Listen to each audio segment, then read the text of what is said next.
the Spanish and Brazilian national anthems from Giant Stadium. We're just about set to go with our consolation match. Let's check the lineups for this afternoon's third-place match in this Transatlantic Challenge Cup. It'll be Fluminense wearing the white and Barcelona in the striped jerseys. Barcelona again will have Amador in goal. Oswaldo, who is the number 6, moves back to defense for this game. Migueli, Valor, and Olmo also in defense. While the Barcelona midfield in this third-place match, Leiva, Estella, and the man who had the hat-trick, the lone player from Real Marcia, Husillos, the number 8. Close up front with the incomparable one, the number 10, Maradona, and Mágico González will be on the wing as well, the starting lineup for Barcelona. Fluminense will have again Ricardo Lopes in the nets. The number 4 will be Aldo on defense with Duílio, Vica, and Branco. That's the back line for Fluminense, and against the great Brazilian fashion of single-name nicknames, Renê, Leomir, and J.C. Romerito, number 10 in the midfield with Wilsinho, Washington, and Paulinho on the front line. And for Fluminense, they came in on less than 24 hours rest first time, Seamus, and certainly they are a much more rested team this time around. We've got the kickoff right after this word, the Transatlantic Challenge Cup on Sports Channel. Miss Mallon, Transatlantic Challenge Cup action. Fluminense in the white, Barcelona in the blue and red stripes. And we're set to go. Fluminense, the champions of Brazil. Last Sunday, they won their first championship in Brazil since 1970 with a victory over Vasco da Gama. And they are taking on Barcelona, stunned by the Cosmos, 5-3 last week. And Fluminense must be feeling better about this match, having had a week to train and get some new players, especially on that front line, where they had a number of reserve-in loaders over the first round match last week. Fluminense in the white with this attack. Wilsinho, number 7. Lays it off to the right side and gets it back. Wilsinho did not play last week as well, as Branco comes through and has it put out. And Barcelona to the attack. Oswaldo on the back line today. Estella to Olmo. And now Leiva in the midfield. Leiva, the number 6 for Barcelona, came on as a late-minute replacement last Monday. And now González. Inside to Maradona. Diego Maradona to the left side. Leiva overlapping. Works it on Aldo. Nods it past him, but Aldo puts it out. Here's Maradona. Into the box. Moves past Valor. Gives him trouble and wins the ball. And now Renee starts the counterattack for Flamengo. Fluminense, I beg your pardon. Fluminense as González. And yes, it's over the touchline. It will be a throw.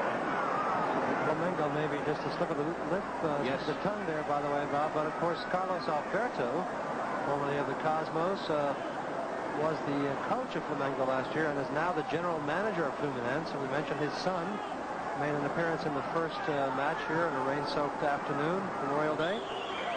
As Paulinho, and that is offside, and will come the other way. Another reason I think Flamengo might have been on my mind, Wilsinho used to play for Flamengo, and Wilsinho, the number 7 in white for Fluminense, one of the players we did not have a chance to see last Monday. Wilsinho, number 7, and Washington, number 9. Two greatly talented players who did not make the first trip up from Rio, but are here today. A lead now. There goes Washington in against Migueli, taken down outside the area, and a free kick given approximately 20 yards away, and so just outside the box it'll be a free kick. And well, we didn't see Washington, as you mentioned. We're glad to see him. In fact, a good player, also has an easy name to remember, certainly. Wilsinho, not hard to remember either. Cesar Santos, Washington, and so he is the number 9, and Wilson Mendoza is Wilsinho.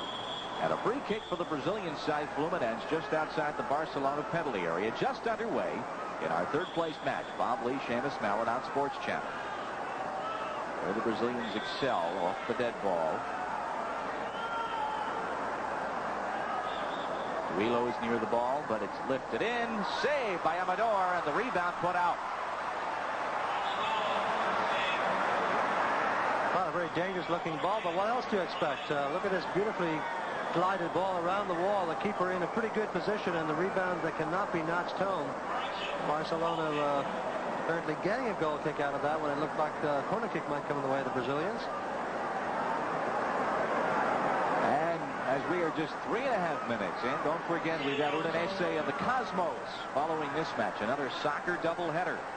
Estella up the right side, taken back by the Fluminense side. Romero, who did have a goal for Fluminense. Their regulation goal is González is in a foot race against Valor. González edge of the area with Maradona inside, and Valor puts it back. There goes Maradona. Centers and put out by Vica for the throw-in, and so Diego Maradona puts it quickly back in.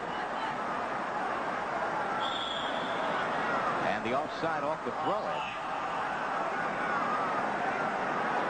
Well, this game's certainly not as defensively minded as the first few minutes of the first game last week, which was characterized by lots of offside traps by both sides. Here there's a somewhat more relaxed atmosphere, although Barcelona was very distressed at losing to the Cosmos, and I know they don't want to lose 2 in a row here, that's for sure. Oswaldo takes down Branco, so the free kick now for Fluminense.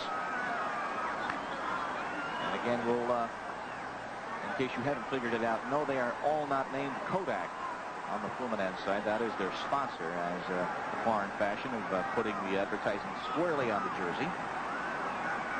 Leomir in the midfield to Wilsinho, number 7, who nods it ahead off the face of Renee, and he took a shot right in the nose and is slow to get back to the counterattack as Vica puts it out.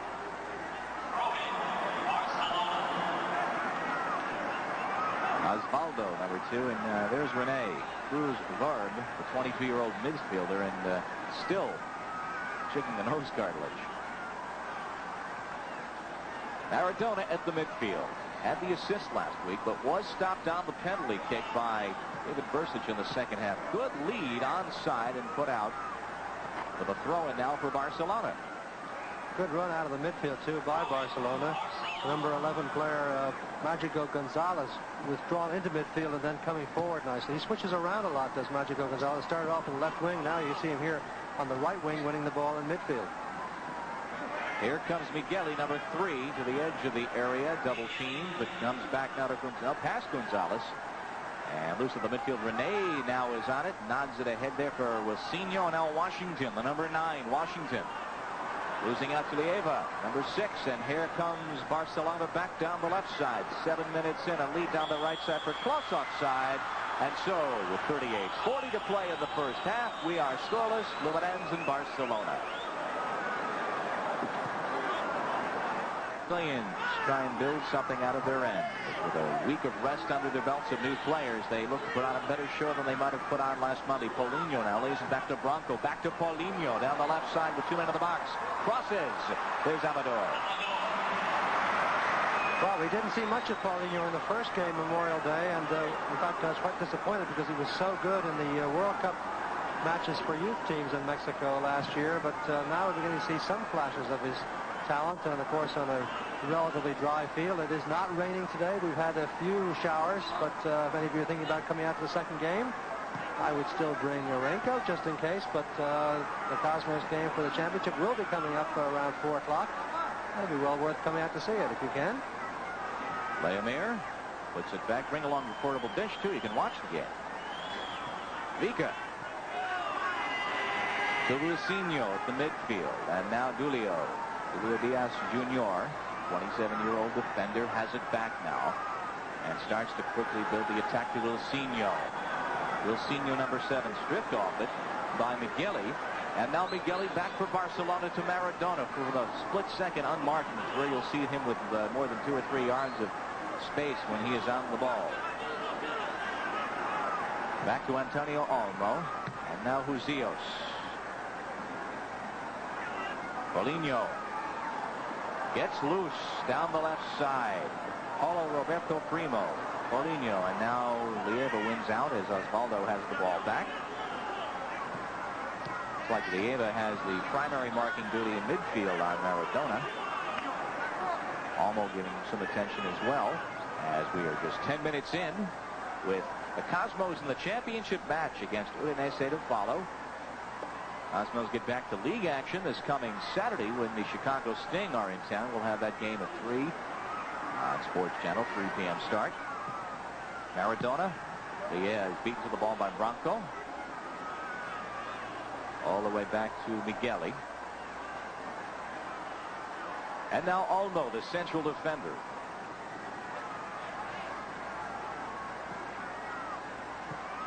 Husillos lays it back in. Fluminense the better of the action. Barcelona not really able to build anything at all as Maradona taken off it once again. Washington springs it ahead. A lead down the left to right side for Wilsinho. With Washington in the middle. Wilsinho losing his footing. Marked there by Valor. Well, a little embarrassment for Wilsinho there as he was about to cross the ball with his right foot. He inadvertently touched it first with the left foot, and so when he went to swing with the right, the ball wasn't where it should be. And he took an embarrassing fall. Took it a little bit perhaps to the unfamiliar surface. This is his first appearance on the surface. Maradona long into the box, and finally Lopes has the ball on it.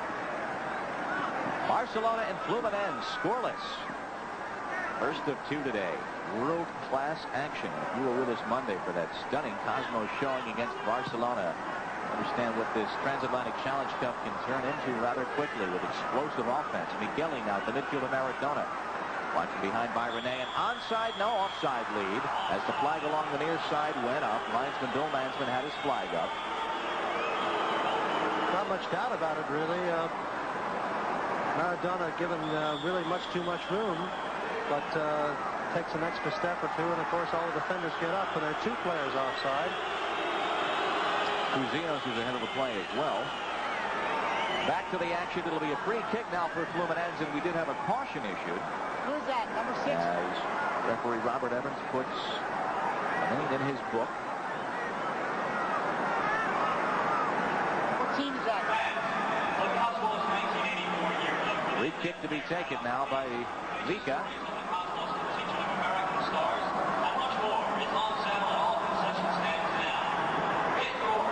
Actually, Duílio now rounds it to the edge of the box as Renee tries to turn it. Shot save, Amador. What a very good turn by Renee, though, as he picks up essentially what was a shot from outside and still trapped it beautifully, was still able to turn and fire away. And no rebound given up by Amador. Went to ground very nicely and smothered that shot beautifully. Lorenzo Amador, and the conditions today just leagues better than they were 6 days ago when there were pools of standing water on the wings by the midway through the first game. Antonio Olmo was the player who received the yellow card from referee Robert Evans about 35 seconds ago, so Olmo is cautioned for Barcelona, the number 5. Fluminense back to the attack with Branco, a lead for Paulinho, offside again. By that much, that's right. Well, again, Barcelona, when I talk about the offside trap, Barcelona is certainly pulling the offside trap quite efficiently now.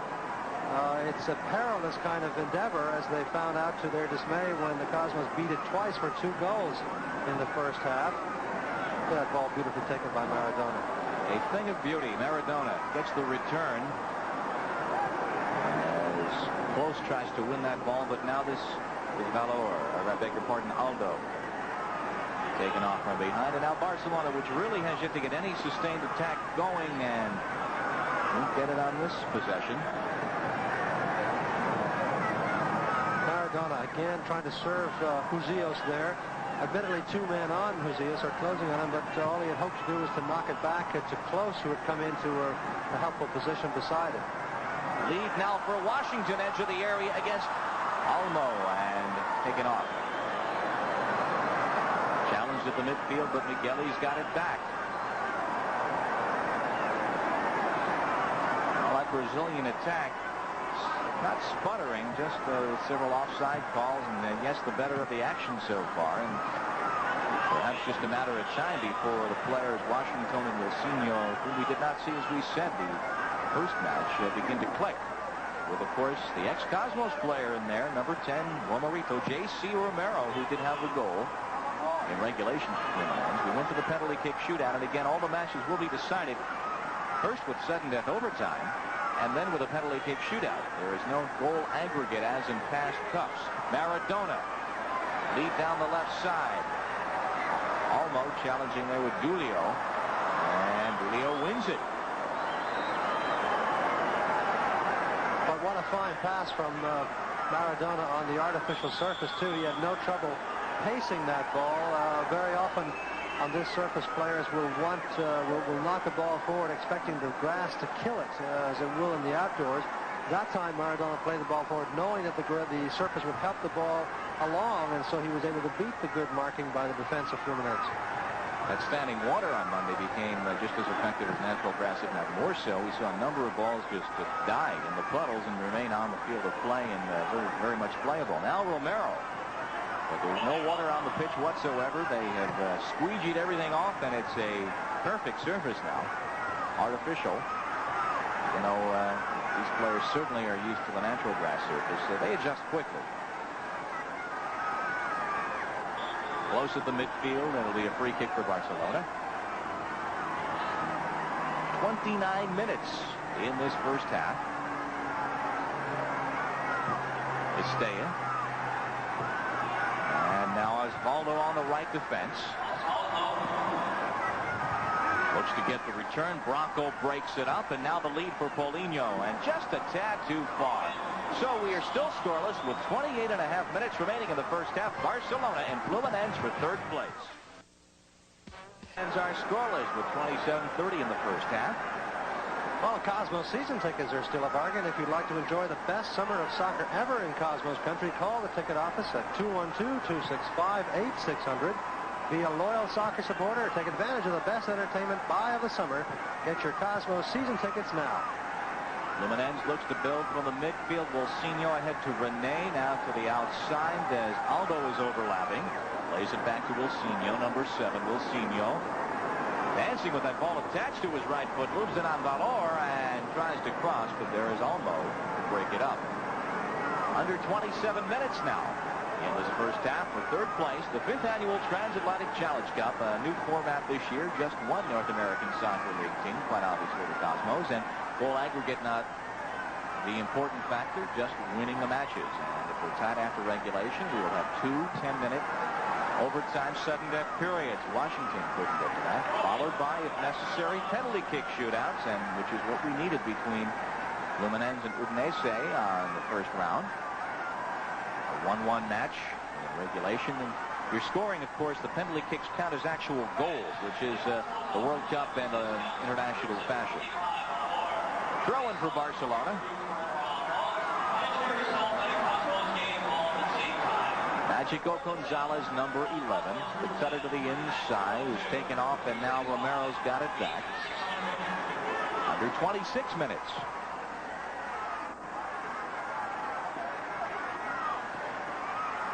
Leomir at the midfield. Fluminense now builds from that midfield across. It comes to Wilsinho. Renee on the wing. He's got Wilsinho trailing him. Leomir comes up, lays it off of the 18, and back to Maradona. Maradona with loads of room now across midfield with an excellent lead. Out comes the keeper, Lopes, and controlled well by Aldo. This afternoon, the Cosmos will be defending their title. They take on Udinese in the first place match at 4 p.m. The Transatlantic Challenge Cup Championship match, Cosmos and Udinese, right after this game. Wilsinho. And comes right back to Lorenzo Amador. Well, that fine work by Renee in midfield with beautiful ball skills, winning the ball away and holding it away. Going to not, but look how open Maradona is. There he is again, wide open. And it's almost as though the Brazilian team is conspiring to give him some chances to play the ball. I don't think that's really the case, but in fact he makes it look that way because he beats the marking so well. He drifts away from players and gets into the good spaces, and of course his teammates are accurate enough passers of the ball that they can make first-time passes to him with enable him to do something. This might be his last match for Barcelona. There's talk of a gigantic $9 million transfer to Napoli, possibly. González plays it short, and Wilsinho brings it right down. So this could be a bit of soccer history. The young man who arguably is the best striker, the best scorer in the world, as now Leomir's got plenty of room. Moves in Leomir, and out comes Amador. Still alive, centered, and there is Estella. to calmly break up the attack. Number 7, Estella. Very promising break by the Brazilians there, and very well taken at the end. There must be a foul there, surely. No, he's not good. We just play on. Thought we heard a whistle as we come back the other way with Washington on the ball. Oswaldo did not clear it, though. It's inside the area. Loose. Duílio is near it, as is Romero, and it comes right back to the keeper. That's a real rarity in soccer. First-class level, you very rarely see a ball bounce twice in the air in a penalty area. That's an absolute no-no in terms of defense. You always try to play the ball before it hits the ground. Let it bounce twice is almost unheard of, but of course the surface here will give it a little bit of a ride when it does hit, so a bit harder to control and anticipate. So we are still scoreless, but just barely. And the Brazilian side, Fluminense, with far the better of the scoring opportunities, even though, as we've said, Maradona has had his room in the midfield. Romero, the number 10 for Fluminense, trying to get something on. Migueli breaks it up with his lead now for Husillos, with González trailing the play. Husillos. It'll be a throw-in last touch by Husillos for Fluminense. Romero not coming into this game very much at all. Very little of the play. In fact, coming down the left side to Romero and Paulinho. Now we see Romero on the throw-in, receiving it and losing it. But the other midfielders, Leomir and Renê in particular, have been very, very strong for Fluminense. Edge of the area, Vica tries to put it away, and there is Lopes, as Vica just chopped it down and it carried him to his keeper. Now Romero runs to the far right side. You see him way over there on the far right side on the touchline, trying to throw off the defense of Barcelona, can take up a new position, give them something unexpected. He is on the ball. Romero to Wilsinho. It'll be a throw-in for Fluminense. Wilson Mendoza, who used to play for Flamengo. Now Romero, last, of course, with the Cosmos offside lead for Wilsinho. 22 minutes in this first half. So Maradona, perhaps about to become a $9 million man. His transfer from Boca Juniors in Argentina to Barcelona made worldwide headlines. And the deadline for Italian teams to import their players for a 2-year period is the end of the current month. So if Napoli is going to make a move, they must make it within the next 27 days. Barcelona and Fluminense are scoreless. Bob Lee and Seamus Mallet on Sports Channel. Leiva to Migueli. And now Maradona again with the room, not being marked on his side of the midway line, halfway line, and right to Renee. And the Brazilians begin to sparkle as this break for Washington, edge of the area, tagging in with Migueli. Well, give a little credit there to Olmo, the number 5 player for Barcelona, who did not foul Washington as he went through, which might be the temptation for a lot of players, clearly beaten like that. But we want to see some entertaining soccer today, not negative soccer, and so far the Brazilians through the middle have looked quite enterprising.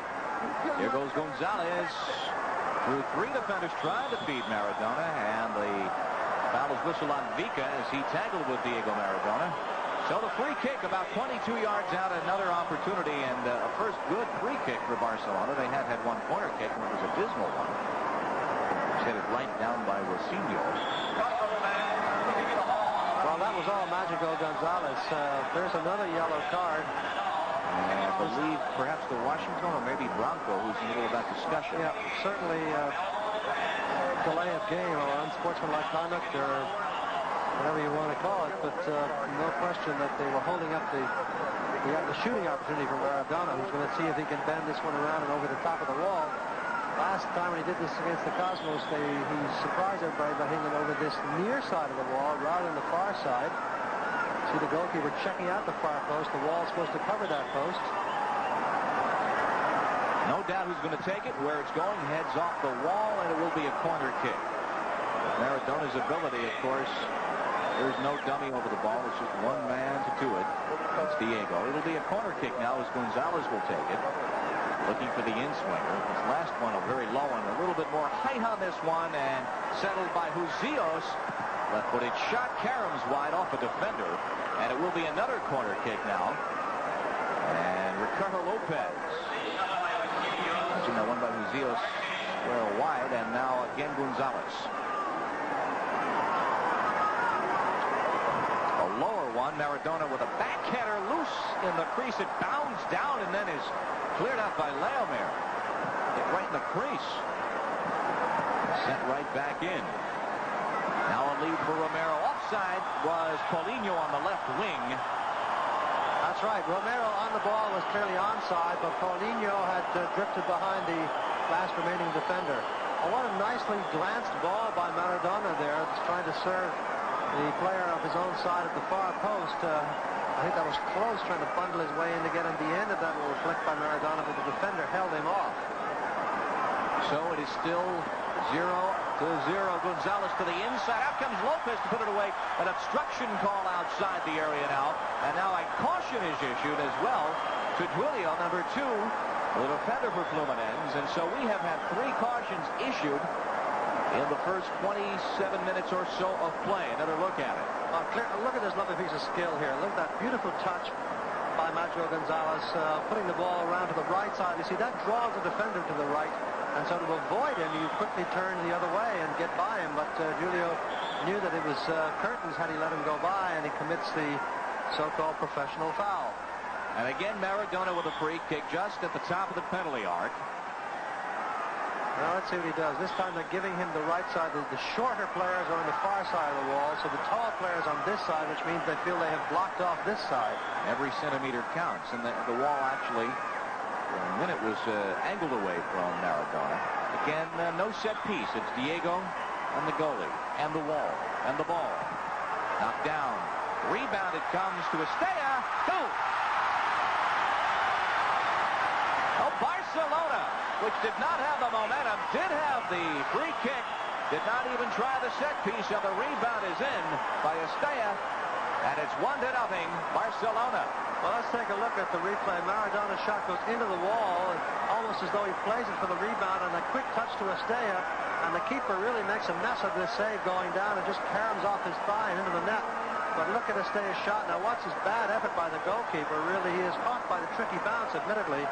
But even so, did not make a very good effort there. And I wouldn't be surprised, Bob, if Maradona deliberately played that ball against the wall to get it back. That's not an uncommon tactic. It looks like a bad shot, but he may very well have deliberately played into the wall to bring it back to himself.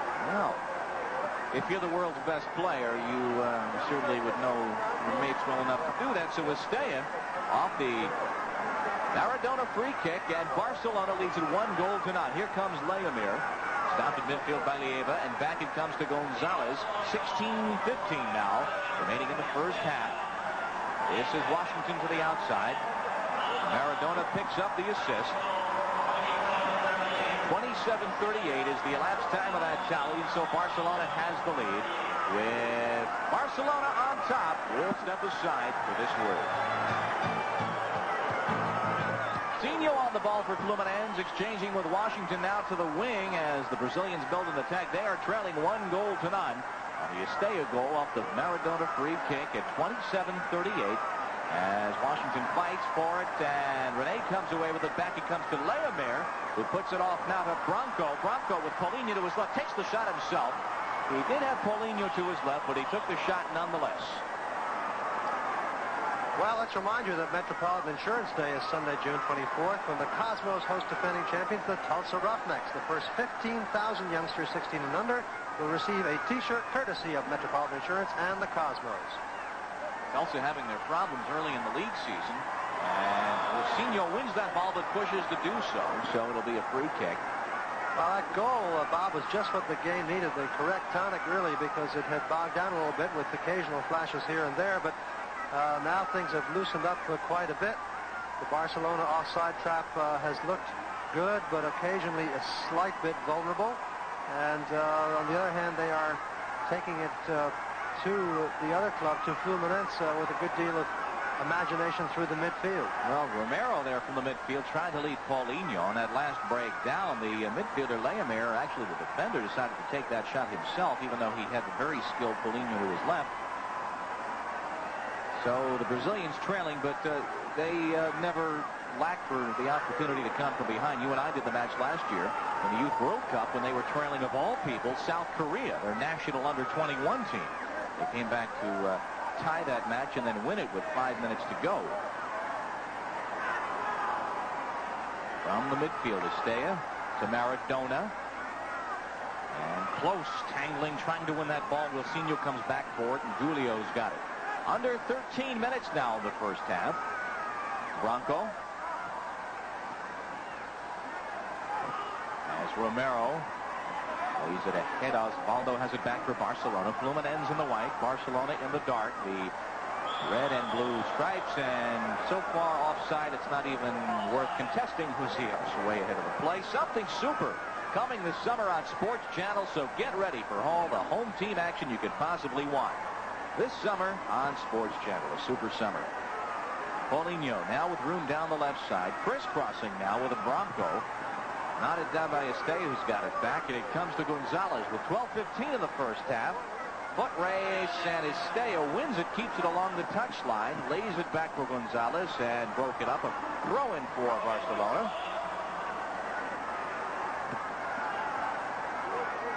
Mágico González now on the ball, giving a little flick back there to Estella, which may have been about the quality of the pass he got from him before the throw-in. Just reminding him of that a bit.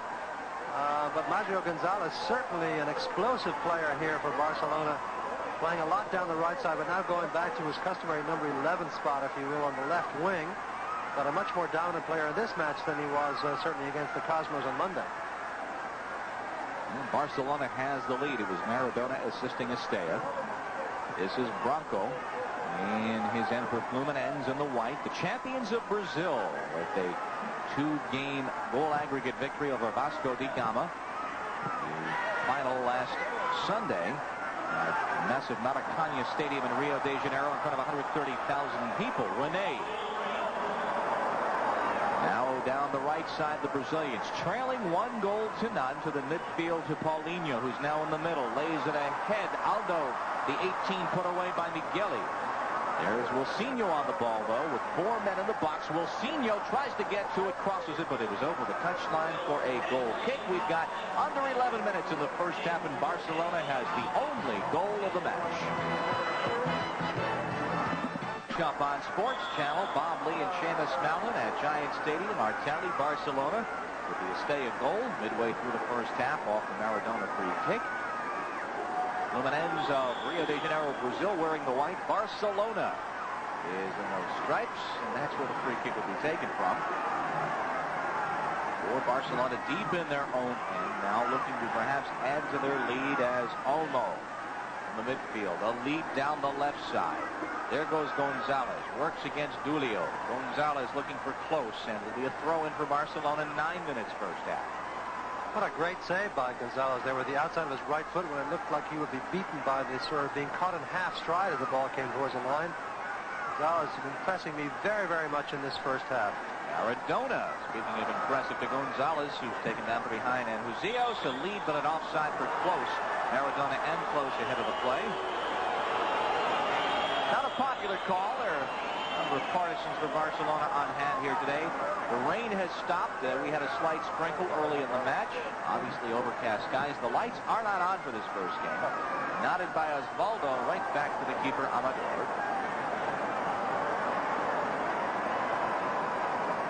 It's an interesting matchup here. These quick, nimble forwards for Fluminense against the tough central defenders. Skillful defenders admittedly, but still certainly a little bit more heavy of foot than a player like Washington or Wilsinho. And so far, Barcelona's done very well holding their own, but there are several times when you wonder if the offside trap will be enough. Takes one missed call to turn a game around, or what you perceive to be a missed call, and the offside trap becomes just a bomb blowing up in your faces. Amador has it back. We really even haven't had a chance. We'll have a chance through the afternoon to talk about the national team showing against the Italians on Wednesday evening, and so many of the Cosmos as Maradona just pushed in the midfield. No call made. Romero back on it. Romero through the midfield and saved by Amador with Washington in front. JC with an exhibition of speed right up the middle. Maradona was fouled, Bob. The referee said play on because he thought Maradona was going to retain possession. Unfortunately for Barcelona, he lost it eventually, and then the quick counter right down the middle by Romero, who's now beginning to play the way he did against Udinese, much more dominant now in the last 5 minutes than he was certainly in the first 30. Now Barcelona. González on a run away from the ball as Oswaldo lays it off, and Vica in the box looks to save as Branco is there. Trying to save it, and doing so. 6:50 in this first half. Barcelona leads Fluminense 1-0. Branco, who has been cautioned once today.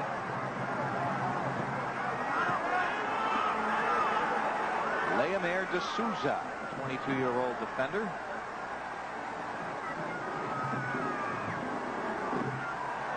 And now Renee. Back to Leomir. Fluminense builds an attack. A lead for Romerito, and it's too far. Clos. Duílio's got it back. Washington, and now Aldo down the right side, tangling with Clos, who wins it back. Aldo stays on it. It'll be a throw-in for Barca. I beg your pardon, for Fluminense. Comes right to Leiva. And the Spaniards have it back. Maradona offside. Lead a little too far. Very close, though. Close by about a stride or two, but Leiva was breaking. Yeah, linesman in a very good spot there to call it. Here comes Branco. There's Paulinho now with room on the wing. Back to Leomir.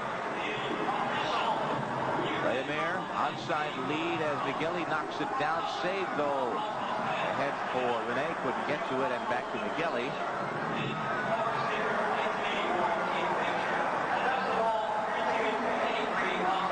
And Leiva at the midfield for Barcelona. Vica. González looks to win it, but it comes back to Duílio. It's that man González again. Maradona beginning to catch on to the fact that González has got a tremendous amount of energy. Here's a good break for Barcelona. This is Francisco Javier Clos. Clos, number 9, with 2 men in the box. Crosses it too far for Husillos. Clos offside as he went for the rebound as the flag went up and the call was made. The rebound carried to Clos, and he was offside. Something super coming on Sports Channel. It's beginning on Monday night. We'll be welcoming celebrity guest stars who'll add a little spice and excitement to our super summer of baseball with their unique commentary. Monday night, Elliott Gould, the well-known Dodger fan. And, of course, actor and sports enthusiast will be our first guest announcer. He'll be on hand to call the shots as the Yankees battle the Red Sox at the stadium. The action begins at 8 o'clock. Elliott Gould, our guest commentator, only on Sports Channel. Offside lead for Paulinho on the left wing. The interesting aspect of the Brazilian forward play, of course, is when you get Washington together in there with Wilsinho or with Leomir coming through, or Renee, that they are willing to try the very, very difficult things at the top of the penalty area, the quick combinations, skillful touches, and so forth. That's what you come out to see Brazilian teams do when you come to a stadium like this. No skill by Leomir. He was all over Maradona. Then the lead for Estella was offside again. What a good idea by Diego Maradona. Again, drawing players towards him. And, of course, that's what you always want to happen if you're on Maradona's side, that he draws 1 or 2 players. It looks as though he's beating one. Then the panic signals start to go up in the defense, and it gives the chance for the opening. Now Maradona has room just outside the area with a through man, and just wide. He did have Husillos running to his right. He took the shot himself and whistled just beyond the post.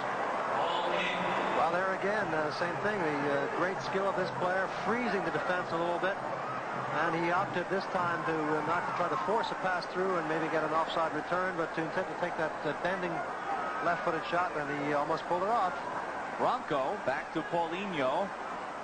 Under 3 minutes now in the first half. Bob Lee and Seamus Mallet on Sports Channel. Leiva's got it back. Now Barcelona with much the momentum. Close on a run. He is onside, just outside the box. Close.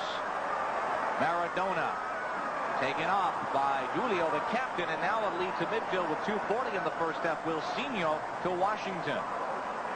Fluminense looks to counterattack. Washington past Maradona for Branco. He's got Paulinho onside on the wing. Paulinho inside the box. 3 men to his left as Olmo got a piece of him and the ball. And back on the Spanish side. Maradona. And Estella, the goal scorer, takes the itinerant elbow from Branco. And it's getting a little bit rough. 2 minutes now, and unofficially, as Estella is slow to get up. No call was made on that little tussle past the play. Back it comes to Lorenzo Amador. Cosmos to take on Udinese to follow this game, the Transatlantic Challenge Cup. All matches to be decided with sudden death overtime and then penalty kick shootouts if needed. Cosmos with a brief respite, if you can call that, from league play. Arch rival Chicago is in town. Mark the change on your schedule if you haven't done so already. It is a Saturday game, not a Sunday game. Saturday at 3 o'clock, live on Sports Channel. Barcelona leading Fluminense with now 80 seconds in this first half. Well, Fluminense certainly don't want to give up a second goal here, and Barcelona would love to try to put this game away, which effectively they think they could do with the second goal. They found that hard to do against the Cosmos, of course, when they had scored 2, but the Cosmos simply did not quit after 10 minutes. Put it all together in a good first half and came right back into it. Romero onside on the right side for the overlapping defender Aldo, who settles and crosses. Shot goal! Paulinho! The volley out of midair. And we're tied at 1-1 with 40 seconds remaining of the first half. Well, it all coming from a classic Brazilian move, Bob, namely the overlapping, attacking right fullbacks. They don't know how to play defense in Brazil. Look at this man, Aldo, going way up. Saw the opportunity and played it across everybody, and Paulinho just crashing it home with the left foot. A tremendous cross by Aldo, very high quality, clearing everybody, and then Paulinho having a difficult chance, but showing us why he's on the national team, or in the squad now for the national team, and did ever so well last year for the youth team. So we're tied at 1 with only seconds to go in the first half. So Aldo assisting Paulinho in the 45th minute of the match. Barcelona, Fluminense tied at 1-1, and yes, it's getting just a little bit rougher bit by bit as Oswaldo tangling there with Paulinho, and he pays for that goal immediately. We're playing on injury time, which has just expired as the first half is whistled to a close by our referee, Bob Evans. And so Estella for Barcelona, Paulinho scoring for Fluminense, and the match is at 1-1. Well, a very good first half after some shaky going perhaps early on, but they eventually did start to spread the game out a bit, get the rhythm going a little bit. There was a certain amount of hesitation initially, but once they got the rhythm going, particularly the Barcelona side began to look very, very enterprising, and you really just wondered if Fluminense could break out of that midfield and get a fast enough counterattack going to exploit the tendency of Barcelona to pull up offside. They did, but it took a full 44.5 minutes before they could do it. But what a very fine goal they got at the end of it. So I think we've got a lot to look forward to in this second half, because I'll tell you, Bob, I don't think either of these teams wants to play more than 90 minutes, thank you very much. They've been through, one of them has been through that once already this week. So I think they'll want to have some kind of result. But now that Fluminense are back in it, I think we'll see a lot more enterprising play for them in the second half. Barcelona from Spain. The Fluminense keeper, Ricardo Lopes, and Lorenzo Amador. The Barcelona keeper, each one beaten once today. No substitutions as far as we can see at the onset of the second half, as Maradona takes that kickoff, and back comes Fluminense in the person of Leomir at the midfield. Now Wilsinho with Aldo to his right. Maradona slicing it ahead. Lead onside. This is Clos. Crisscrossing with Husillos. Centers for Maradona. He's taken again down from behind, and that's been his posture when he has been marked. And a free kick certainly for Barcelona. The Brazilians want it down the other way. Quickly put into play on the left wing to Husillos. Turns it out to his right foot. A little too fancy and taken back.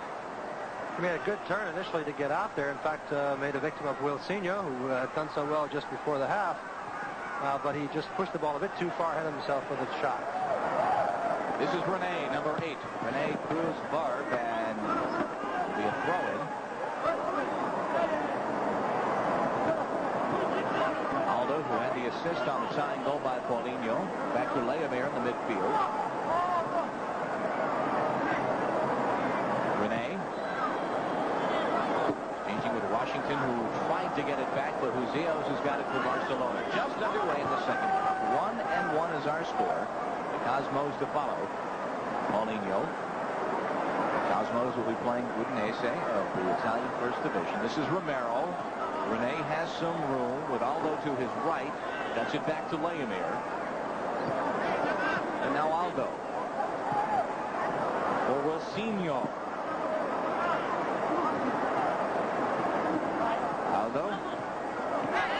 Give it right away to Husillos, who had the hat trick in the first round match. A lead now for González, but Leomir, rather Branco, wins that race to the ball. Has to go back now to Vica. Good idea, though. Not too many players that you would serve a ball like that forward to, with three potential defenders within reach. But a lot of confidence in this Barcelona side that Mágico González can run away from most defenses, and he almost ran through and away from the defenders there. And speaking of being able to get away from defenders, there goes Paulinho with a lead for Washington. Paulinho has the tying goal for Fluminense. Vica puts it back. Barcelona. Well, it's interesting. Vica trying to beat the offside trap by knocking it over the top. Unfortunately, his player trying to beat the offside trap by running back towards his own halfway line. As we said, there were 14 first half offside calls. There goes Romero. Shot just wide of the near post. Might have taken a tad of paint off as it went past, just whistling wide. Goal kick. Romero, of course, scored the important goal for his club. There he is. In the first game, hitting the post, just the inside of the post. Here he gets a shot away, beats the keeper nicely, but that thing just skips by the post, with Washington cruising through the goal area and hoping maybe that the ball might have been played to him rather than shot on goal. Husillos puts it back now to Valor. Barcelona building from the midfield. The captain Maradona again muscled off by Renee, and the foul is whistled.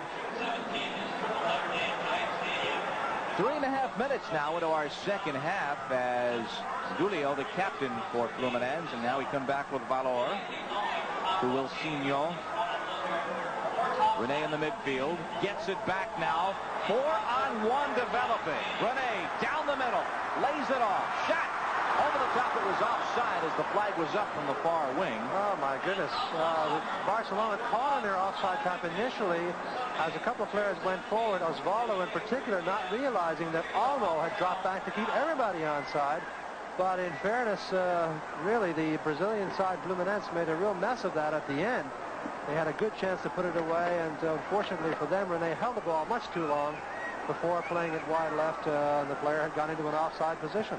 Paulinho pulled the trigger, but as you said, Renee waited so long that it was an offside attack, so we are still 1-1 as it whistled high.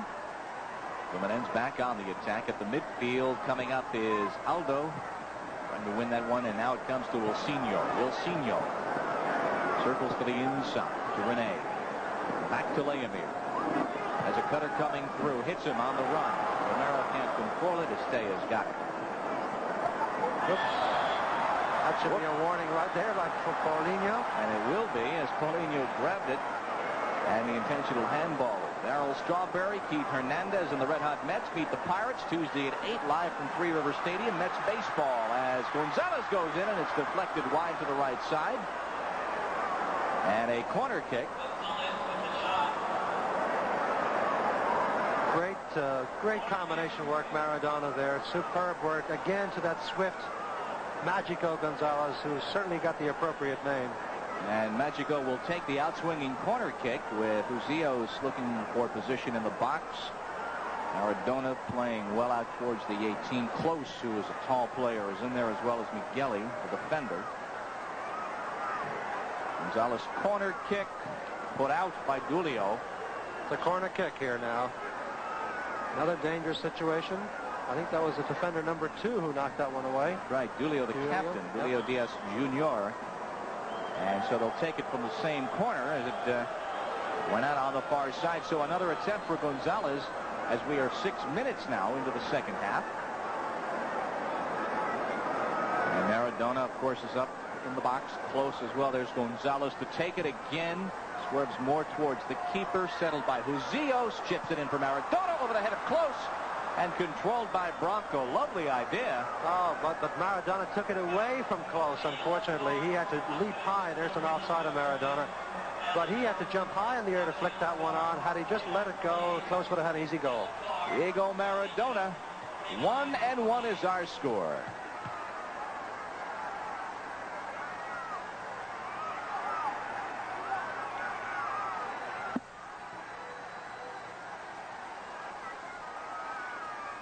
And Barcelona are tied at 1-1 as Maradona flicks that one back ever so skillfully to Husillos. Close.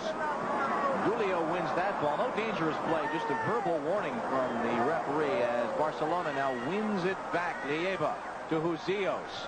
A curling lead, and out comes Lopes to pluck it away.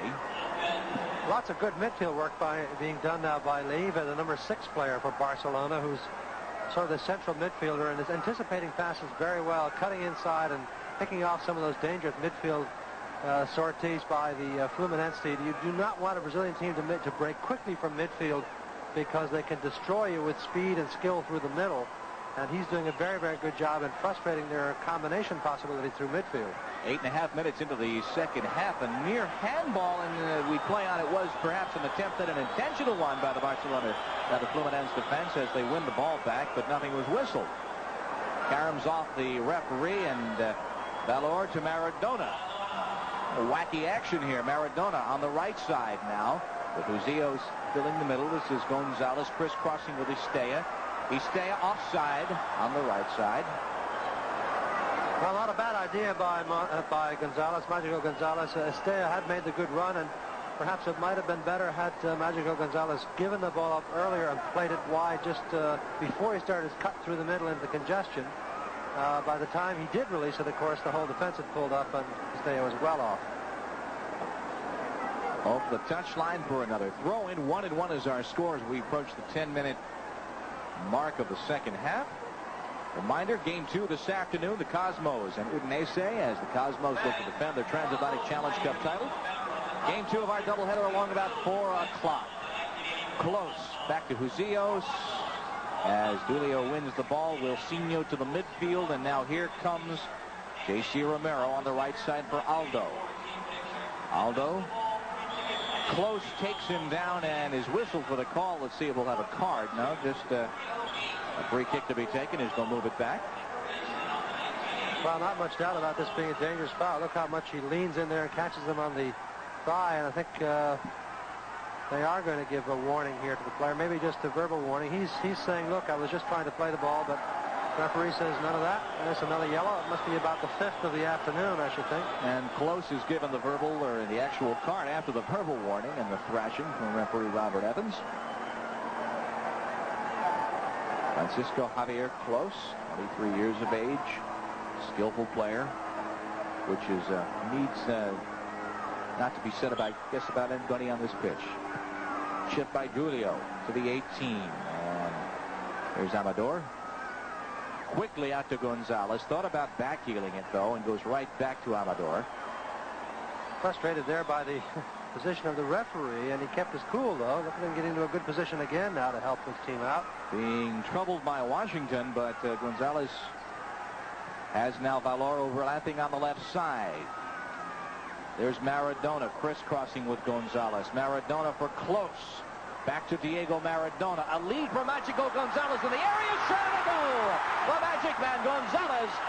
And it's 2-1 Barcelona. Well, you could see that coming. We kept talking about González all the time, but he made a great run behind the defense, completely surprising the Fluminense defender, particularly Duílio, who does not realize he's behind him. Now watch Maradona get the ball here, and watch González coming to the bottom left of your screen. He'll cut in here, the extreme left there, as he gets behind number 2, Duílio, who's been watching the play out in front and is not warned, apparently, that there's somebody behind him, and does not look over his shoulder. So worried is he about Maradona that he lets Duílio in, that he lets Mágico González in there, and it's an easy finishing touch for Mágico González, who has looked very, very good all afternoon. So if you worry about the number 10, the number 11 will burn you, as very alertly González stayed on side with Duílio and on stride, beating the keeper Lopes, and it's 2-1 Barcelona. And we'll see what the Brazilians have in store. González with a lead for Clos, and Barcelona continues. Clos playing it for himself, but Branco is there. So González gets the goal. That's Clos. Francisco Javier Clos. Clos picks up an assist on the González goal. Chip into the area. Shot by Washington is blocked by the defense. Boy, was that ever a fine pass from Paulinho again. A tremendous cross. Again, that quick counterattacking thrust by the Brazilians. And this time, though, the finishing touch that we saw from Paulinho just before the half seemed to abandon Washington, who shanked the volley opportunity. Aldo's got it back. The Brazilians looking to equalize again. A flick for Aldo into the box past Valor, looking to cross, which he does to the far post. Nobody there. Little too high for Paulinho. And is a penalty kick given? Yes. Oh, my goodness. As Paulinho skied for the attempt, he was low-bridged, and the call is made by referee Robert Evans with 31:40 to play in the match. I think this ball was out of Paulinho's reach anyhow. Look at the cross coming in. Now, you see Paulinho go up, but he's very definitely pushed a little bit by the elbow there. And the referee, I think, was in a good position following up to catch it. We just caught a glimpse of it on the replay, I think, but that's often a very tough thing to find. I think Paulinho would have had a hard time putting that one away anyhow, Bob. He's not the tallest player. He was a little too close in to be able to put it away, but it clearly was a superb scoring opportunity. And for the second time in a week, this club, Fluminense, has a chance to score from the penalty spot. And Romerito will do the honors. J.C. Romero has it teed up. Edinho, if you remember, took the first one. And Edinho not even dressed today. So Romero is nominated. Amador guessed correctly, but Romero beats him to the left post. And so we are 2-2 on the penalty kick as Paulinho taken down going for the header, and the penalty kick awarded, and Romero plants it. Well, I got my Brazilians mixed up here. Obviously, Edinho had played for Fluminense when he scored last week, and we'll see him in the second game. We won't see Romero again, but there you see him putting away the penalty. He scored a penalty in the shootout when they, in fact, he got a retake in the shootout after the first one had been saved. He was allowed to take it again and scored it this time. He doesn't need two opportunities, and it's tied up at 2.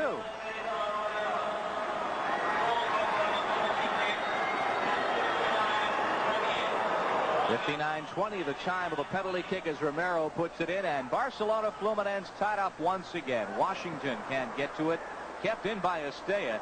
So the action is opening up a lead for Clos, looking to get past Vica. Close down the right side with 2 men in the box, looks to turn it back. It is a corner kick awarded. So a corner kick as it's going end to end right now. At 2-2 is our score. González again will take it. Clos will move up into the box along with Migueli. Husillos in the box, so is Maradona. González might have been grazed. Header just off the crossbar. Rebound is in. Maradona. Handball disallowed. Maradona took the rebound off the post and put it in off the crossbar, but a handball whistled immediately by referee Robert Evans. Well, referee is smiling at Maradona. He thinks it's a bit of a joke, or he certainly is in a good position. Well, unfortunately, we can't see it. It all happened so fast there, but referee claimed that Maradona knocked the ball in with his hand and not with his head. And, of course, a lot of the skillful players will do that if they can't quite reach to the side and get their head on the ball. They very often just flick up the hand and make it look as though they're heading it in, but really punch it in. And the referee feels without any doubt whatsoever that that's what Maradona did. We're not sure, but well, we don't really count.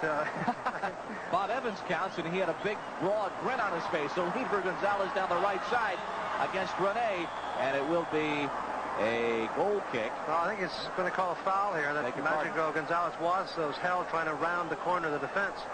Well, things have really heated up now. We thought they would do in the second half with the 1-1 score. And we've seen two goals, and I would guess maybe a few more to come. Essentially a corner kick. It's deep in the corner, the free kick. And again, González will take it with cutters lurking in the box. González headed out by Washington. Sent right back in wide right. of Ricardo Lopes, and it's 2-2.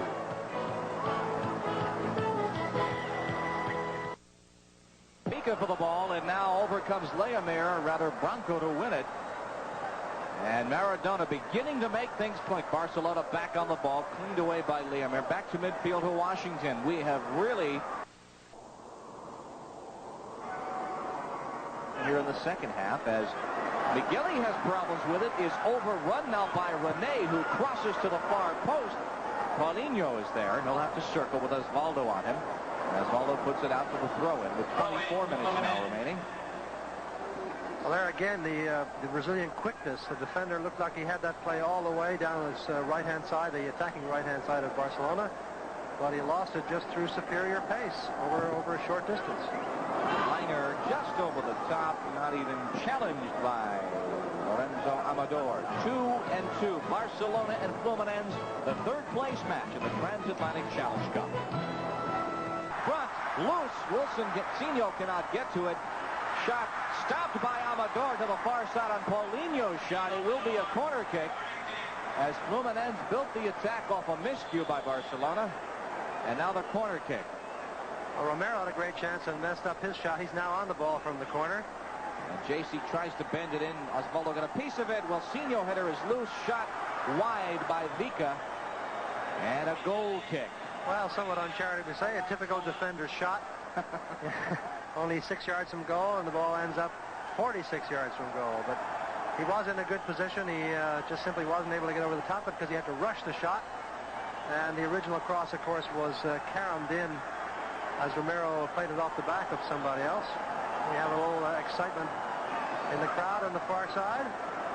As the crowd builds for the Cosmos match, which follows against Fluminense for the Transatlantic Challenge Cup trophy. But this match, Fluminense and Barcelona at 2-2. Olmo to Estella, the number 7 player for Barcelona, with Clos behind him now. And all the way back to Ricardo Lopes, the Brazilian keeper. 2 goals in the second half. González, Maradona and Clos at 56-14 to give Barcelona a 2-1 lead. And then 3 minutes and 6 seconds after that, Romero on a penalty kick as Paulinho was fouled in the area. And that is our scoring. Tough foul there by Valor. A very, very intimidating kind of foul, but nobody seems worried about it. No injuries, I guess. No blood, no foul. Or no ill will so far. Leomir to Paulinho. Broken up. Aldo tries to spring a counterattack, and it'll come all the way back to the Fluminense back line. 20 minutes and 42 seconds now remaining in regulation. If we are tied at the end of regulation, we face the prospect of 2 10-minute sudden death periods.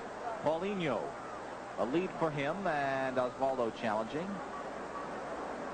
Throw in for Barcelona. The baseball season is young. The races are on. And join host Fran Healy for a look at this week's division leaders and the most intriguing stories on the Pennant Chase. That's tomorrow night at 7:30 only on Sports Channel. The Pennant Chase.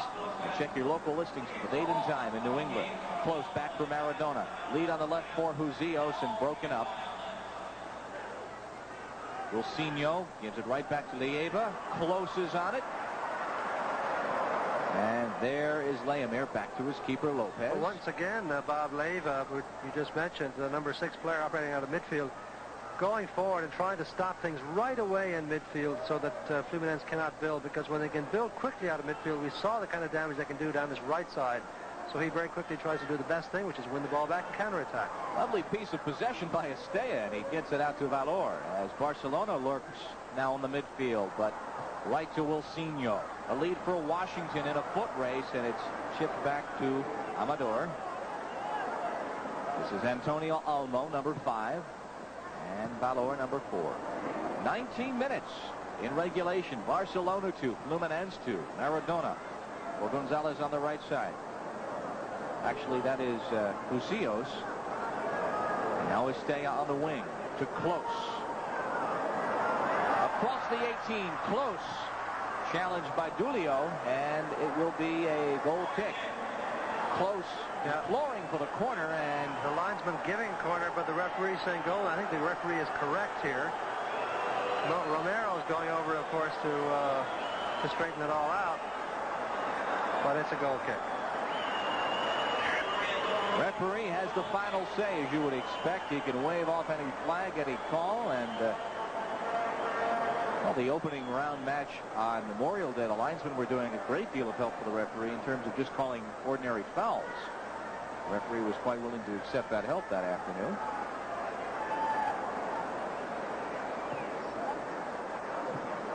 Wilson Mendoca, Wilsinho, number 7. Fluminense, champions of Brazil. A well-rested side this week, as opposed to, well, having less than 24 hours to prepare for this game following the national championship match last weekend. Wilsinho. Broken up, and Leiva again springs it, as he's been doing in the second half. Husillos crisscrossing with Migueli. Migueli on the left with Maradona in the box. Migueli tried to cross, and Leomir batted it down for the corner kick. Well, he had to steady the ball. He did not quite feel he had it in good enough preparation. Didn't prepare the ball, as it were. And the first touch for a good cross, and that extra little split second he took to steady the ball was enough to give the defender a chance to put a foot in and knock it away. González for the in-swinger. Well beyond the far post. Headed right on. And Lopes has it. Something super coming this summer on Sports Channel, so get ready for all the home team action you could possibly want all this summer on Sports Channel. 17 minutes in this third place match. Barcelona, Fluminense 2-2. We've got the Cosmos match to follow immediately after this. A short break between games. Stay with us. We'll be recapping this game and chatting with some special guests here at Giant Stadium.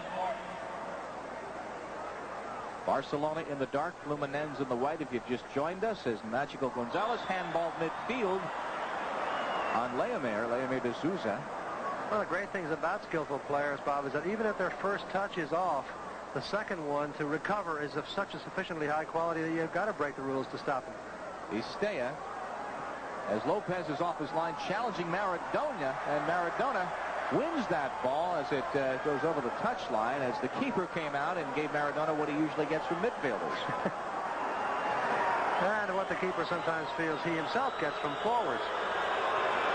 But the crowd unhappy that Maradona was not given a free kick there, as the keeper was climbing on his back. Renee to Wilsinho. 16 minutes exactly. This is Branco, or rather Leomir, squaring it off, and it comes back to Vica. Jose Luis Maro Vica. Batted down in a handball against Husillos. We've had a rash of them in the last 10 minutes or so. One goal disallowed, an apparent goal by Maradona, as he used his hand to put through the rebound of a shot off the crossbar, off a corner kick. Aldo. Now to Wilsinho. 5 men in the box to the far post. Offside on the crack hitter by Renee. But another high-quality ball in from Wilsinho, who's served in some nice swerving stuff from the right side. That one, in fact, may not have been Wilsinho, now that I think of it. Yes, it was Wilsinho. And Renee with the header, but it was offside as the flag went up immediately. And we play back the other way with Estella down the right side. He's got close to the inside. A lead inside for Husillos, put away by Leomir. And Vica keeps it in bounds. Under 15 minutes now in regulation. Out of his own end, Leomir to Romero, who has been quiet for much of the second half. Washington, number 9.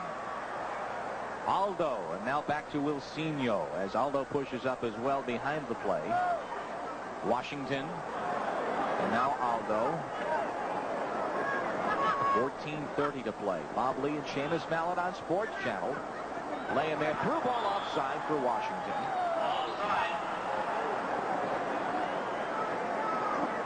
Well, convenient bus transportation to all Cosmos home games, including next Saturday's match against the Sting.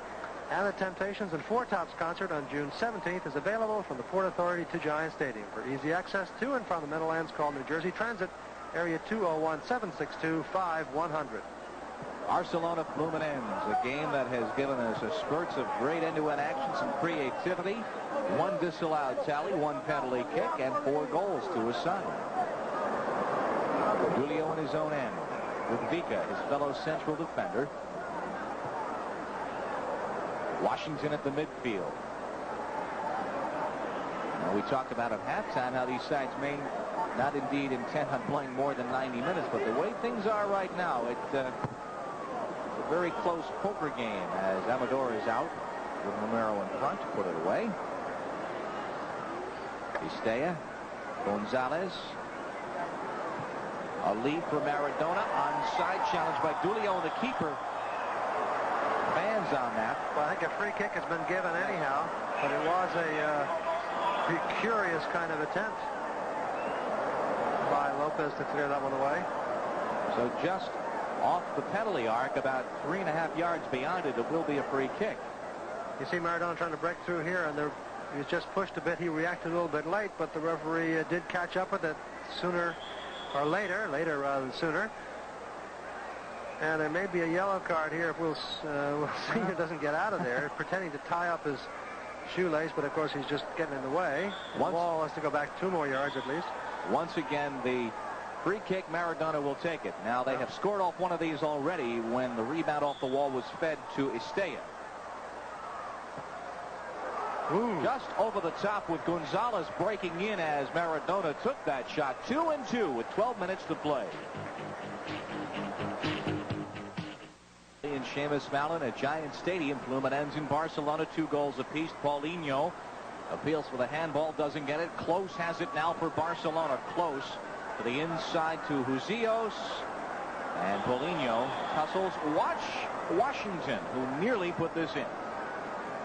Look at this little flick up, and then he decides to scissor it away despite the defender on him, and a lunging, scrambling save by the keeper, just touching the way. That clearly would have been the game winner with only about 11 minutes to go. We have 10:40 to go now. We're still tied at 2, and the prospect of extra time facing us. On the other hand, keep in mind that a goal was scored just about 43 seconds before halftime.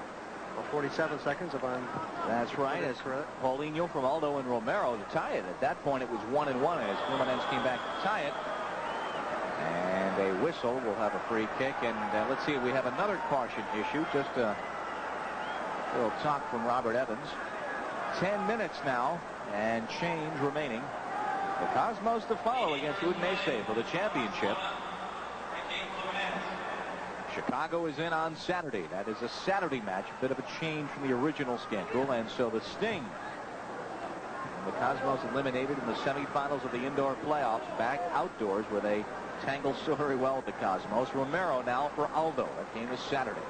Aldo with Wilsinho to his right as well as Renee to the inside. A chip for Aldo at the 18. Back to Renee. Settles and broken up by Valor. González stopped by Wilsinho. This is Paulinho tripped, no call as he took a tad of a dive about 25 yards out. And back to Migueli. But he tried to do an interesting thing, which is one way to beat an offside trap as players rush forward. Instead of trying to find a teammate, then you just simply take on one defender and hope to beat him, because if you beat one, you beat 6. Lead down the right wing, inside of Vica.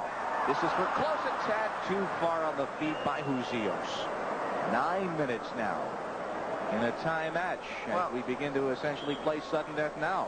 Keep in mind, of course, this is only Husillos' second game for this team. He's a guest player, and this is where those things will happen. Late in the game when you're tired, the exact precision of the passing will go a little bit, and of course if your teammates don't simply read it the way you want it read, then these things come apart a little bit. But that was a very, very good chance, and I think the kind of chance that 2 teammates who play together a lot would have made more use of. 8.5 minutes now in regulation. Fluminense in the white, Barcelona the dark stripes, and a 2-2 match. Feet on the right side. Renee looks to corral it, being challenged by Valor, and off Renee's chest. It'll be a goal kick. The Transatlantic Challenge Cup. Cosmos last year were champions, and they also won it back in 1980, the first year it was contested. Seattle winning in 1981. Chicago Sting winning it in 82. And this year, just one North American Soccer League team in this championship tournament. Under 8 minutes now. Stolen. Romero has it batted away by Olmo. And back to Husillos. Now down the wing. Husillos has it back. Estella is overrun. Didn't see that Attacker coming from behind, and Fluminense has it back. Duílio. And now Silva Espirito Santo. They call him Aldo. Moving lead for Romero. Tried to get it ahead to Washington. And as he did so, a flag for the offside call. A late whistle on that. Well, the flag went up early. The whistle came a little bit later, but it looked to be offside to me initially, but very marginally so. It's the game has sort of lost a little bit of the intensity it had after that second goal, but then the games always pick up an intensity after goals are scored. In fact, as a scorer, your team is most vulnerable to giving away a goal out of the celebration kind of syndrome. But the game has settled down. It's very tight and looks as though we may not see much in the last 6.5 minutes. Well, Estella against Duílio. Here's a chance. Yes, chips it back to the edge of the box. González to center and wide. Actually a shot as Lopes closed the angle down. Well, strange judgment there by Mágico González, who decides to go with a right foot for a very, very narrow angle shot with lots of blue and red hovering about in front, waiting for a cross. 6 minutes, 15 seconds now in regulation. Again, if we're tied at the end of regulation, it's 2 periods of 10 minutes. Sudden death overtime. Normally in international play, it's played to completion, but it is sudden death. And then penalty kick shootout. So kind of a combination of North American and international traditions in deciding this match. It'll be a penalty kick shootout and sudden death overtime preceding it. We still got 5 minutes, 50 seconds to play as Valor wins that ball, but Wilsinho sends it back. And a whistle at midfield for a push, and it'll be a free kick for Barcelona.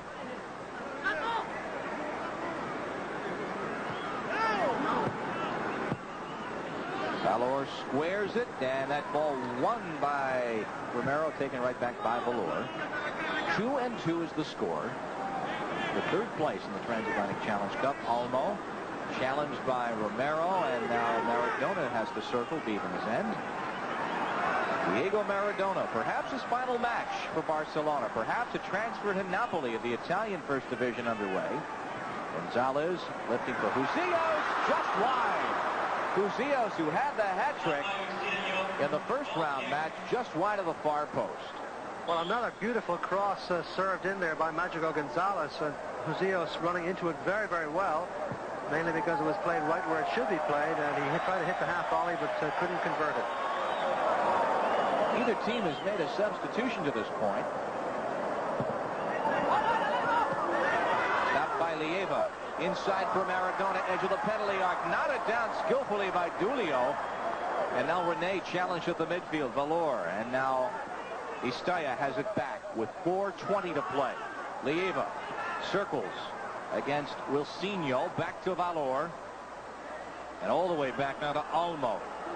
Now Duílio at the 18 just putting his head to it and denying Maradona an attempt. González on the right side, watched by Branco. Maradona back to González onside, moves in, watched by Vica. Inside sliding tackle as Duílio will put it away as Leomir with the initial touch. And now a lead for Washington, cut off.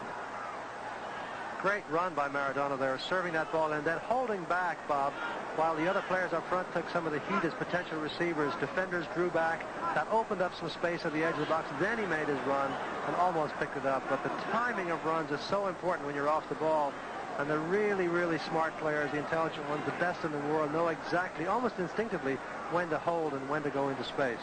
And most folks will tell you the number 10 in darts is the best in the world as the game was played in 1984. Husillos trying to get it ahead for Clos, but Vica puts it right back to Lopez's keeper.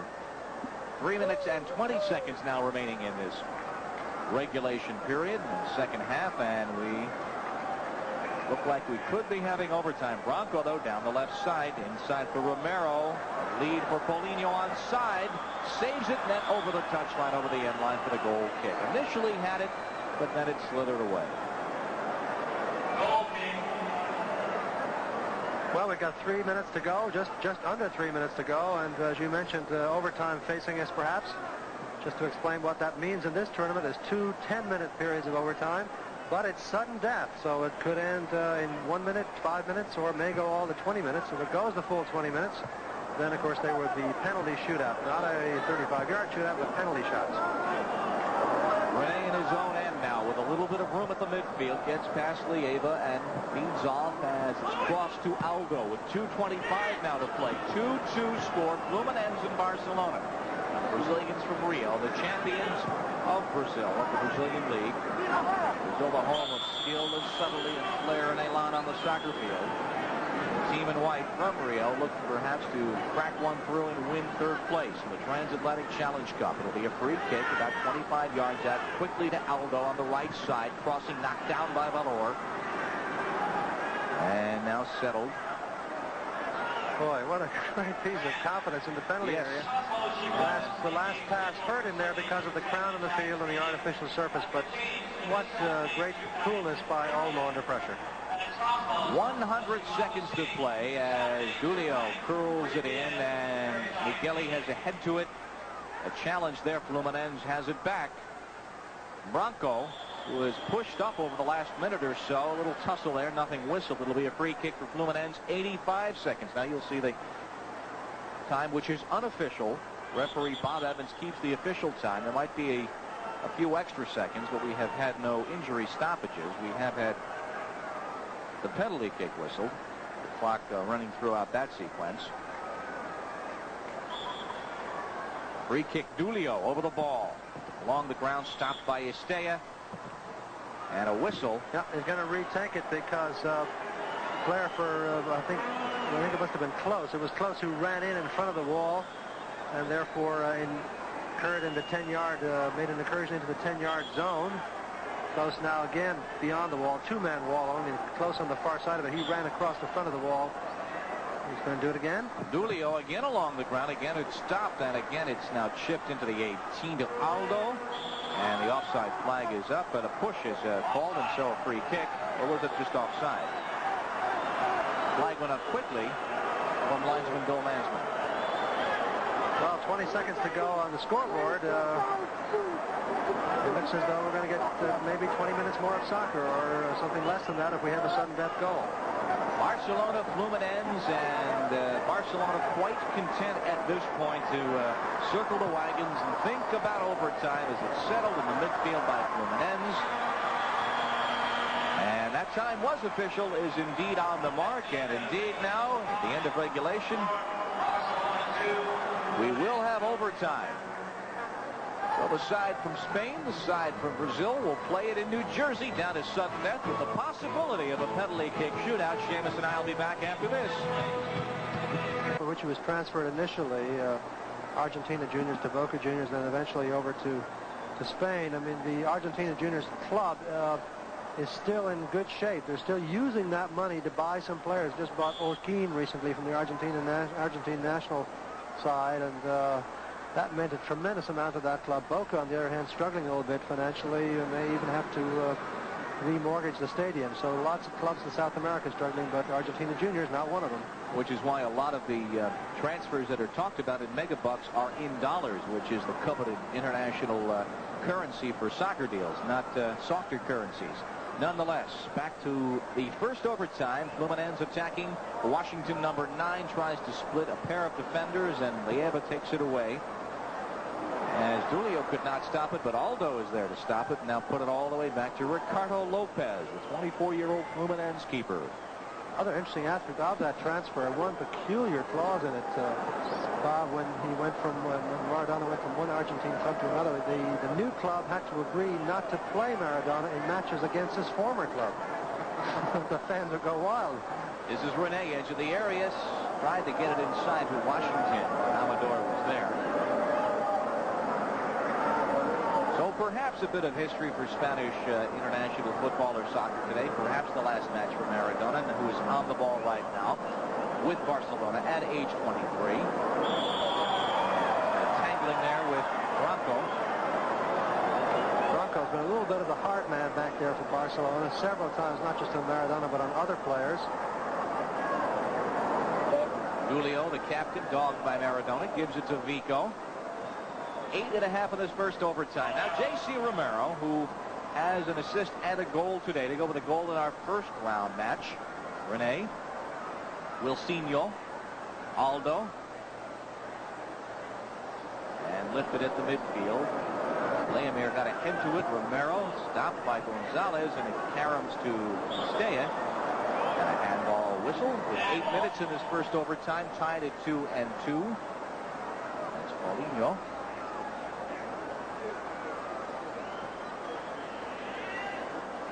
With Nese and the Cosmos right after this match, which right now is in sudden death overtime. Bob Lee and Seamus Mallon. A break down the left side, but Duílio's there to cut him off the pass. 7.5 in this overtime. Branco, lots of room now. Across the halfway line with Romero to his left. This is Paulinho now to the inside. Renee for Washington, and Barcelona breaks back with González. Mágico González, who does have a goal today. Chips ahead for Maradona, knotted down by Vica. Kept alive and now taken right back. This is Romero trying to play it for himself. Oh, a good turn on Mágico González.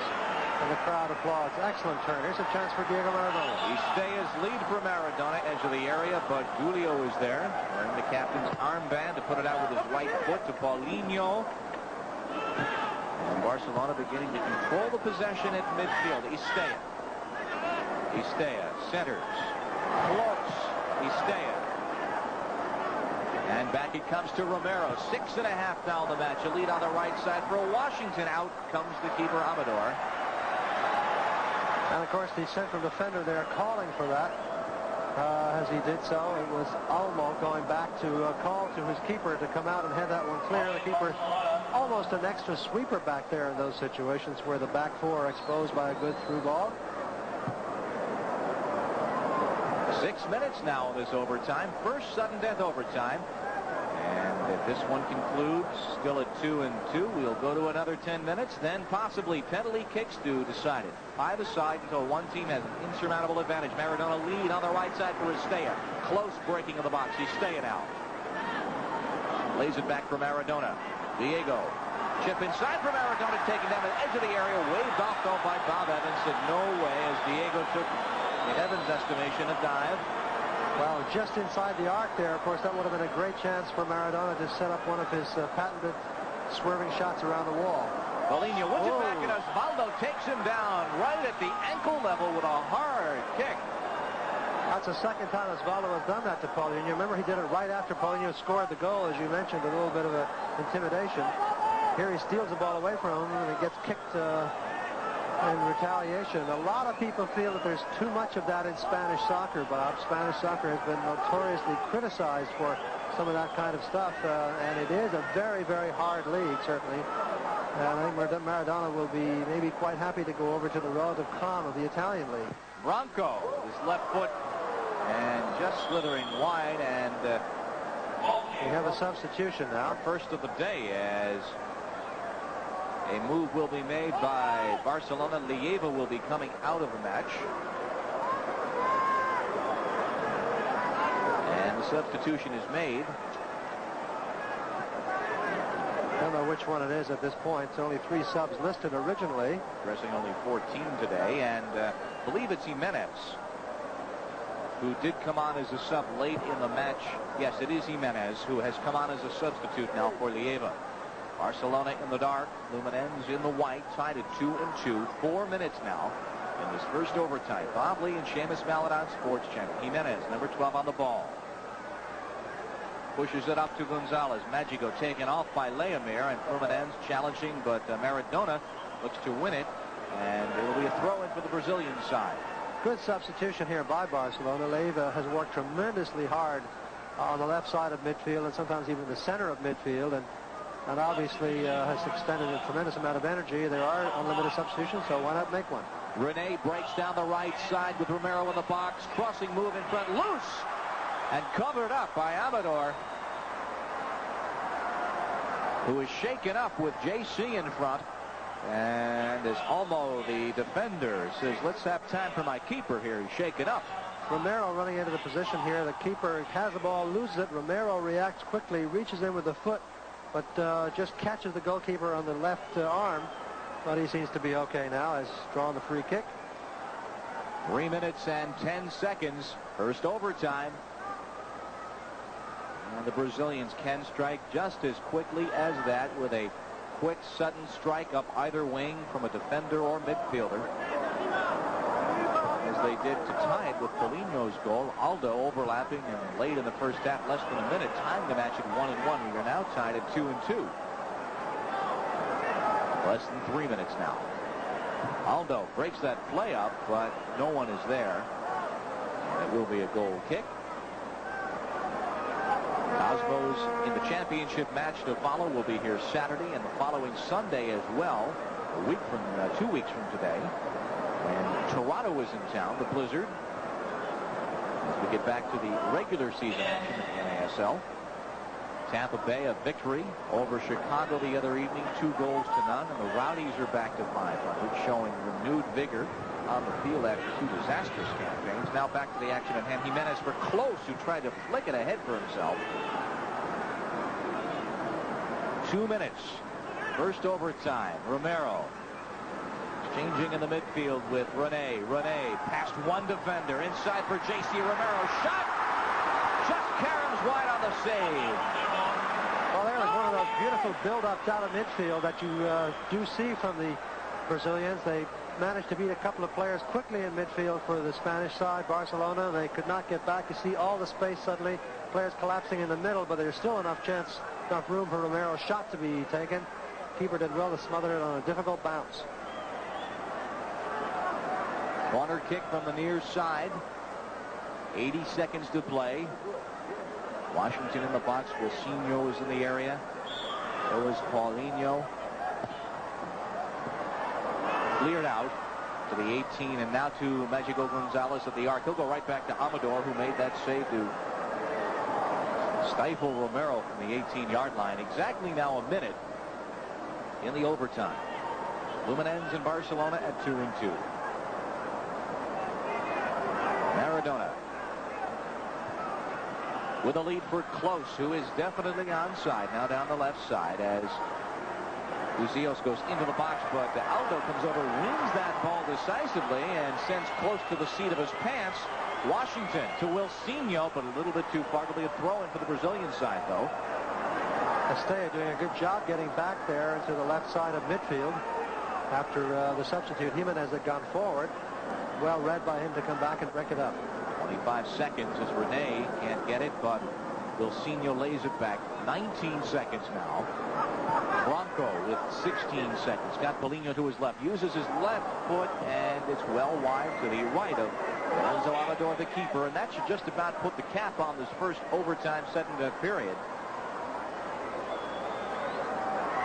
2-2 Barcelona and Fluminense, and we will play a second sudden death overtime with the possibility yet of a penalty kick shootout for third place in this 5th annual Transatlantic Challenge Cup. And referee Bob Evans has gone to the book about 7 times today, has awarded 1 penalty kick, has waved off several others that have been pleaded, has disallowed 1 goal. Very good turnout. We had 38,000 plus in a driving rainstorm on Memorial Day, and more folks coming in to watch the Cosmos as the crowd has been building through the afternoon.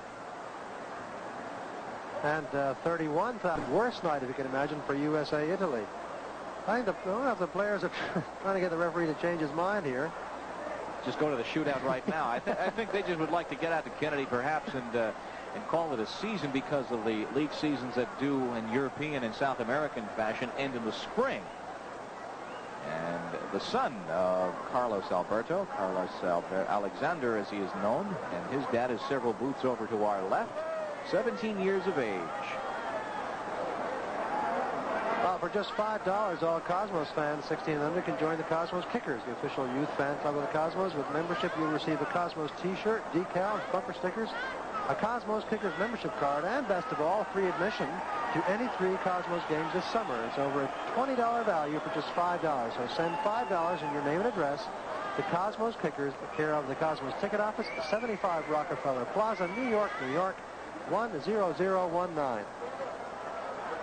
Well, the pleas didn't work. They're going to play another overtime. And Fluminense shooting at the goal to our right. Barcelona in the dark uniforms will be shooting at the goal to our left. Bob Lee, Seamus Mallon of Giant Stadium in New Jersey.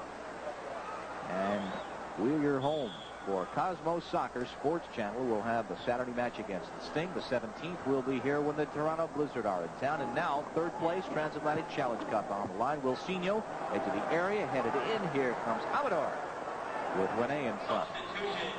Not a bad idea by Romero, getting under cross, beating two players to head it back across the other side.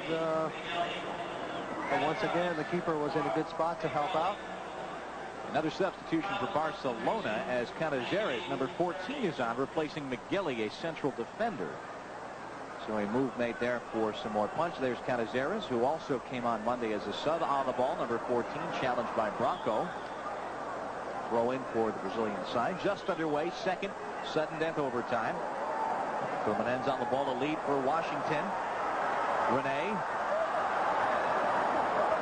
Washington just took a fall through no fault of any opponent. He just simply tripped on the turf. And Jimenez. Don't forget, it will be the Cosmos at Udinese right after this game at 4 o'clock Eastern Time, the championship match of the Transatlantic Challenge Cup here on Sports Channel. Cosmos at Udinese just around 4 o'clock. Perhaps a few minutes afterwards, we'll be here between games with highlights of Game 1 and also visiting with special guests. Jimenez with a lead offside, a little bit too far for Canizares. As Clos was advanced as well, and the flag immediately raised. 8.5 minutes now till we possibly go to another penalty kick shootout, which is why Fluminense is in the third place match. Udinese defeating them in the penalty kick shootout 5-3. Aldo with Wilsinho to his left, crisscrosses to the inside, has that play broken up. Here comes Clos for Barcelona, number 9, with Jimenez to his right, and Maradona on an advanced run. Clos now on the right side. A lead for Canizares, rather González far too far, and a goal kick now for Lopes. Very good idea, though, by Mágico González. All eyes on Maradona making the advance run, with defenders pulling back, so Mágico González withdraws a bit deeper than that, then makes his sprint from behind. The servicing pass just had a bit too much pace on it. But once again, a very well-timed run to when the defense was distracted by number 10. Which is what set up the González goal, which tied things up for Barcelona at 56-14. And now we are in the 103rd minute of action. Branco settling for Fluminense, and there is Romero on a run with room down the left side as Oswaldo picks him up. Romero now looking to cross. He's got Washington in the box. Romero back to his left foot, JC. And will be a corner kick now for Fluminense with 7 minutes in the second overtime. And Romero will take it. With Washington in the box, Wilsinho and Lopes under the Amador under the gun. Romero in swinger, headed loose, and the Clos is there looking to clear and does so down the left side. And Barcelona on a break. Here goes Mágico González with Maradona to the far wing as Duílio wins that ball away from Mágico. Very good defense by Duílio there. González with a tremendous run to save the ball initially, beat one player, but then perhaps making it a little bit obvious what he was going to do when he got to the second one. And Duílio, a far stronger person from a physique standpoint, who was just simply able to muscle him off the ball. 6:20, second sudden death overtime. Third place on the line, the Transatlantic Challenge Cup. Paulinho showing no ill effects of that vicious hit he took back in the first overtime. Back on the ball, and now to Wilsinho. But all to do is right. Wilsinho, and it'll be a free kick for Fluminense. Might have been a play on call, but it'll be a free kick. Under 6 minutes now. Wilson Mendoza, Wilsinho, and he's on the right side. The ball well out towards midfield. A little too far to be overly dangerous directly off the kick as Duílio chips in. Header save! With Washington coming in from the left wing and cracking it right on Amador. Didn't get all the velocity he might have wanted, but an excellent scoring opportunity. Look at this beautifully glided pass. Beats everybody. Little chip over the defense. A good run by Washington, and he's the only person who can get there. And unfortunately, his finishing header, fortunately for the Brazilian side, is not strong enough or sharp enough to the far corner, but what a tremendously chipped ball and a good run by Washington to get to the right spot. 5 minutes now, second overtime as González, Dunny's, Maradona is on it now. It's Husillos in the middle. There's number 8. Back it goes to Valor with 4:50 now and counting. 2-2 is the score. Third place on the line. And the Cosmos to follow against Udinese. Close for Valor. Tried to lead Maradona with the bang-bang pass there. Close is back, and González is on.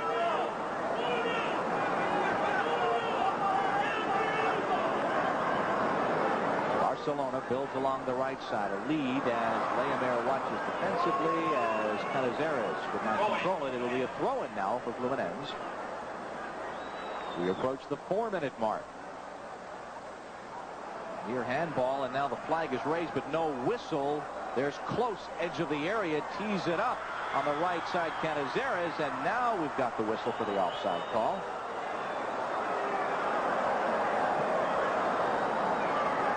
Renee for Fluminense to Aldo.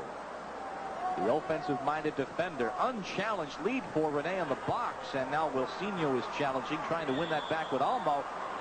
Throws the itinerant elbow at Olmo, and he has to double up. Maradona plays peacemaker with 3:40 on the clock.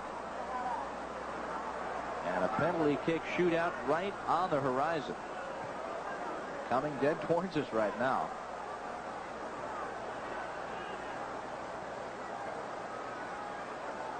Well, it would be nice to see it resolved on the field on the regular flow of play with 3.5 to go rather than through penalties, which of course in a fourth place game has much less sting to it than the qualifying games had, the semifinals on Monday. Jimenez, a lead for Canizares on the right side.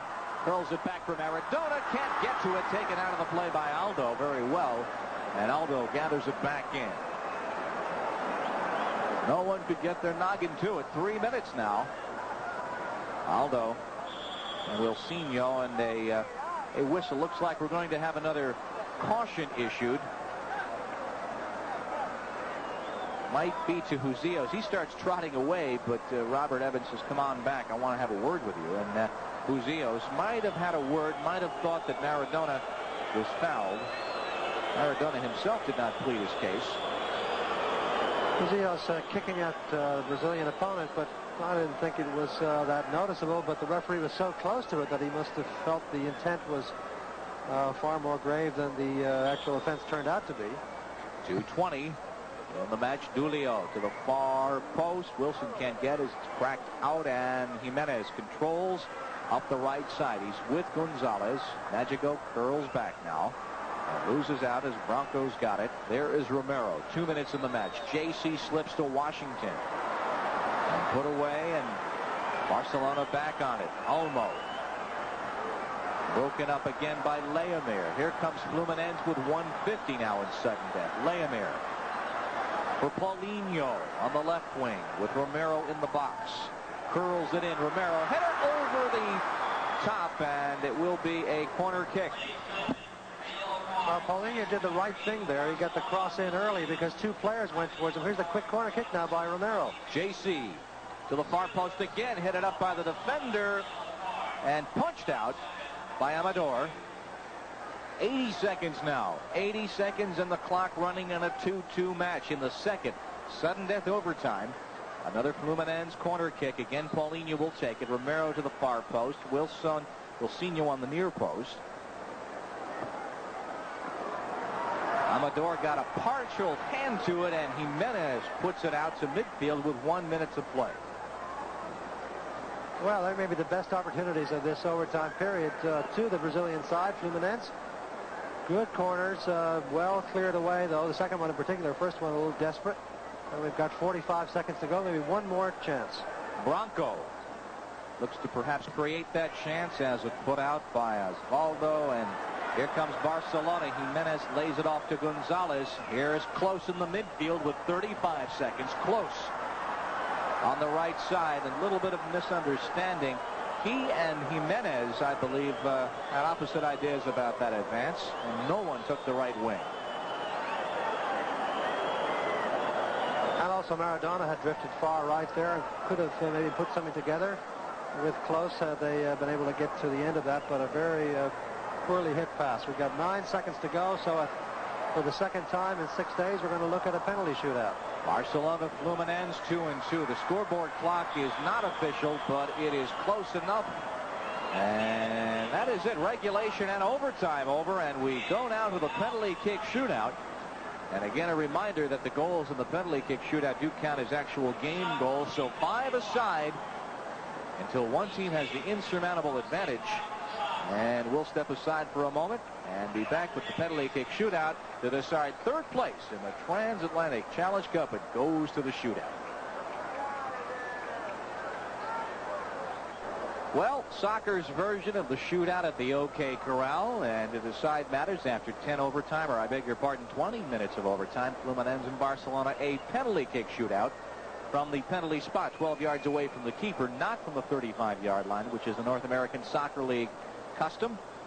We will see how many of these would be retaken, if any are saved or missed because of early movement by the keeper. We had, I believe, 2 retaken in the shootout on Monday. And, of course, some movement always permitted by the keeper. How much? Well, that's a strict interpretation that varies from referee to referee. We'll continue until one side has an insurmountable advantage.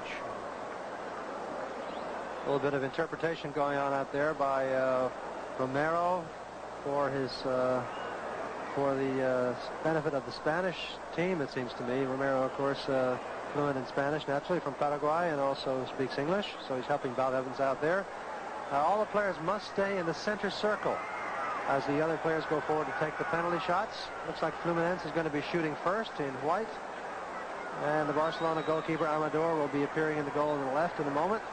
Of course, there was another big penalty tiebreaker played this week in Europe for the European Cup final Wednesday night in Rome, where Liverpool played Roma and played them to a 1-1 tie. They played 30 minutes of overtime, not sudden death, but 30 minutes of overtime.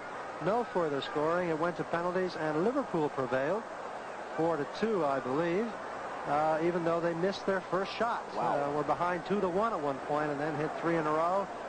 And the Rome players, in front of their hometown crowd in their home stadium, knocked 3 penalties over the top. Romero will go first. Will shoot first for Fluminense on Amador. Tied at 2-2. These count as actual game goals in the international fashion. And again, the officials, Bob Evans, the referee, and linesman Bill Bryan and Bill Mansman will confer. Romero, of course, scored a penalty already today, scored a goal from the field of play on Monday, and scored a penalty which was retaken in the shootout last time. Keeper must have his feet on the goal line, and according to the law of the game, may not move until the ball is struck. The worry now is, or just the concern, putting Lopes, the Fluminense keeper, nearby to call him quickly, but not become a factor or a distraction. Everyone else is in the center circle. J.C. Romero. And Lorenzo Amador. The first of 5 for Fluminense, or until one team has the advantage. Amador with the save. Guessing correctly, it will be retaken. That's we right. will have it retaken, and that is how upset Amador is. He does a flip. Barcelona irate. They can't believe it. They got all kinds of players coming out on the field. From the far side, the Barcelona players really ought not to be doing this. This is a bad piece of sportsmanship, or breaking out of sportsmanship by them. He clearly moved early, Seamus. The referee has to make the decision. He's not going to put up with any of this stuff. He shouldn't. Maradona just skived the ball about 40 feet up. And referee Robert Evans, yes, ruled a retaken penalty kick. Amador, the keeper, clearly moved forward at least a step and a half before the ball was guessed correctly. And watch the keeper now. Keep your eye on the goalkeeper. Keep your eye on the keeper and the eye on the player shooting if you can, both at the same time. No question he does move a tad away from the goal. Frankly, it was not a well-hit penalty. It was, in other words, it gave the keeper too much of a chance to save any of it because it came up in the air, which is not a good move anyhow. It means the keeper has to dive less far than he will if it's skimming along the ground, and it was too close to him. So even had he not moved, he probably would have had a good chance to save it. So Amador will face Romero again. J.C. Romero with a second lease on life and our first of 10 scheduled penalty kicks to decide third place in the Transatlantic Challenge Cup.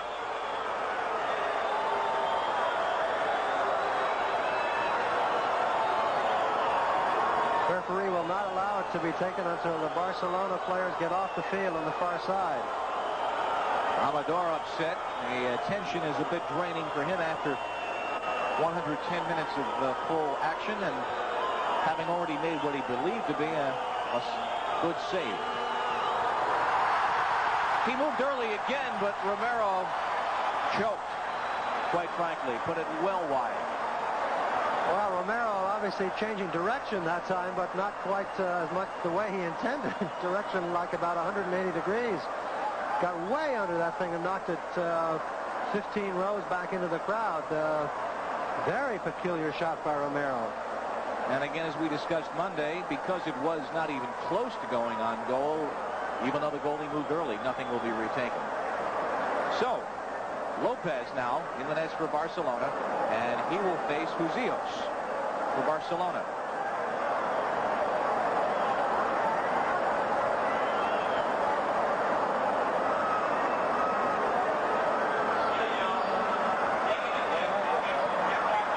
Husillos had the hat trick on Monday.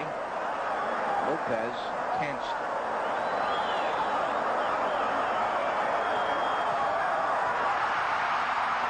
You saw Lopes with his gyrations in the net, maybe hoping to distract Husillos, get a itinerant hand on the ball. Didn't work. Husillos put it in, so Barcelona now leads at 3-2. That's right, in the European fashion, of course, adding the goals in the shootout to the goals already scored in regulation, which were 2-2. It's now 3-2. Duílio, the captain.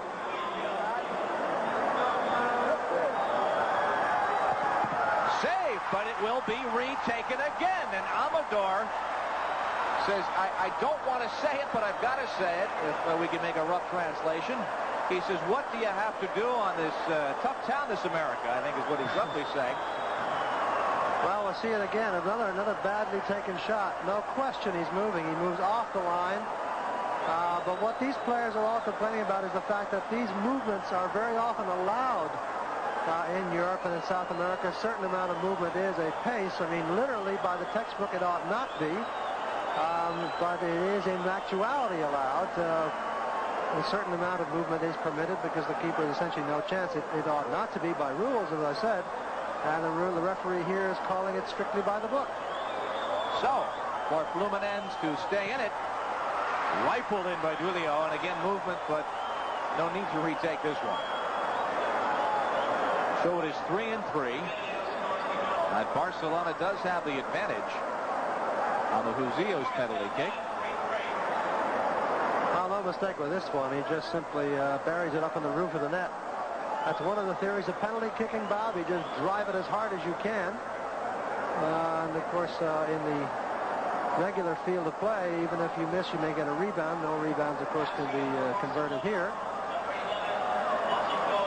Mágico González to give Barcelona a one-goal advantage after 2 rounds of the shootout. It is 3-3 game score, but this is for Barcelona to have the even number of attempts, if you will, the bottom of the inning. Baseball sense.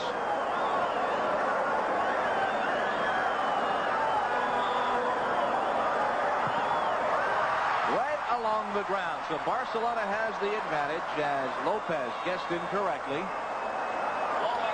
I think that's the best way to take it. Just fake a little bit to one side and then push it away to the other along the ground. The keeper has no chance whatsoever if that ball is skimmed along the ground into the back of the net, the back corner of the net. He just simply can't make it, can't get over there fast enough.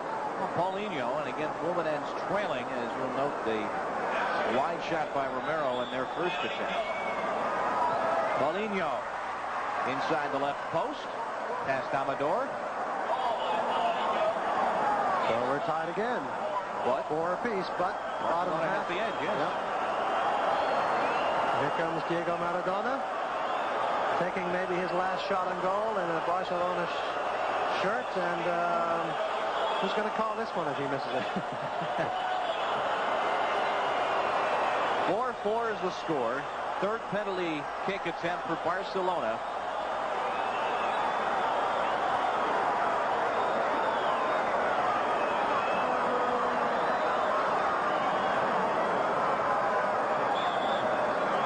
Maradona. Just inside the post to the right of Lopes, and so it is 5-4 Barcelona. Again, as I said, the easiest way to do it is just take a little one way and then push it the other. If you hit hard enough along the ground to the post, to the corner, it's going to be physically impossible for the keeper to get down there and save it without moving early and guessing right. Washington now for Fluminense, which again needs every goal now because they missed on the first one by Romero.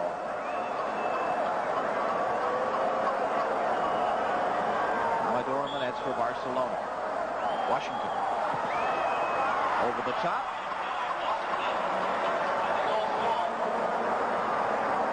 So Barcelona with their fourth attempt. The game was tied at 5-5. This looks like it goes right down the middle of the assumption the keeper's going to guess some way, and he does guess to his right, but the ball was stroked right down the middle into the roof of the net. A bit risky, but it worked. And now Jimenez.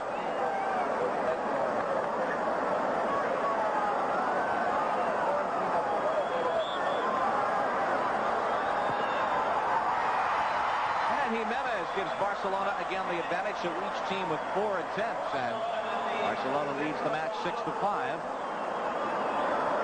Now this one opting for the upper corner, not the lower corner, but he plays it wide enough so that the keeper cannot reach out a hand and touch it away.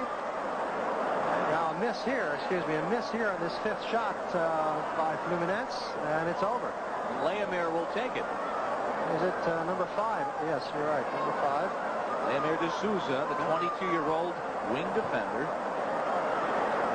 actually in the midfield today. He must score for Fluminense, which he does.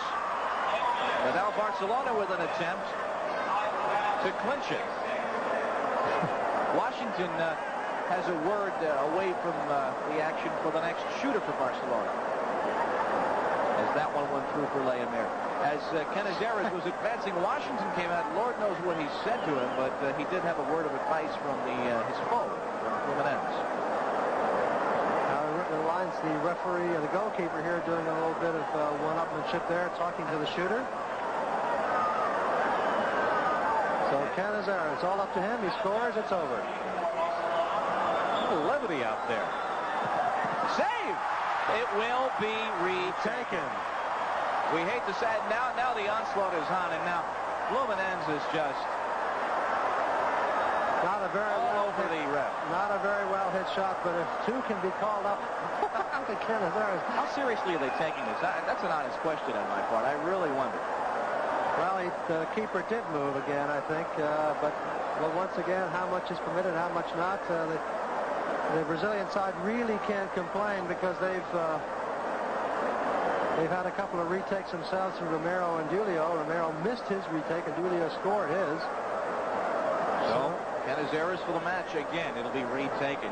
Canizares lighthearted out there, and he and Lopes a few words back and forth. This is for the match, with the Cosmos Udinese in the championship match to follow. You watch enough of these, and the NASL system with the 35-yard line shootout makes a lot more sense when the goalie can't move, and that moment of controversy is simply abolished. Lopes comes out. A little bit of the Shep messing in Lopes. Remember, Shep in the Olympic game took his shirt off in a goal in Mexico and threw it down and so forth, and so upset the shooter that he hit it over the top. And Canizares is in, and that's the match.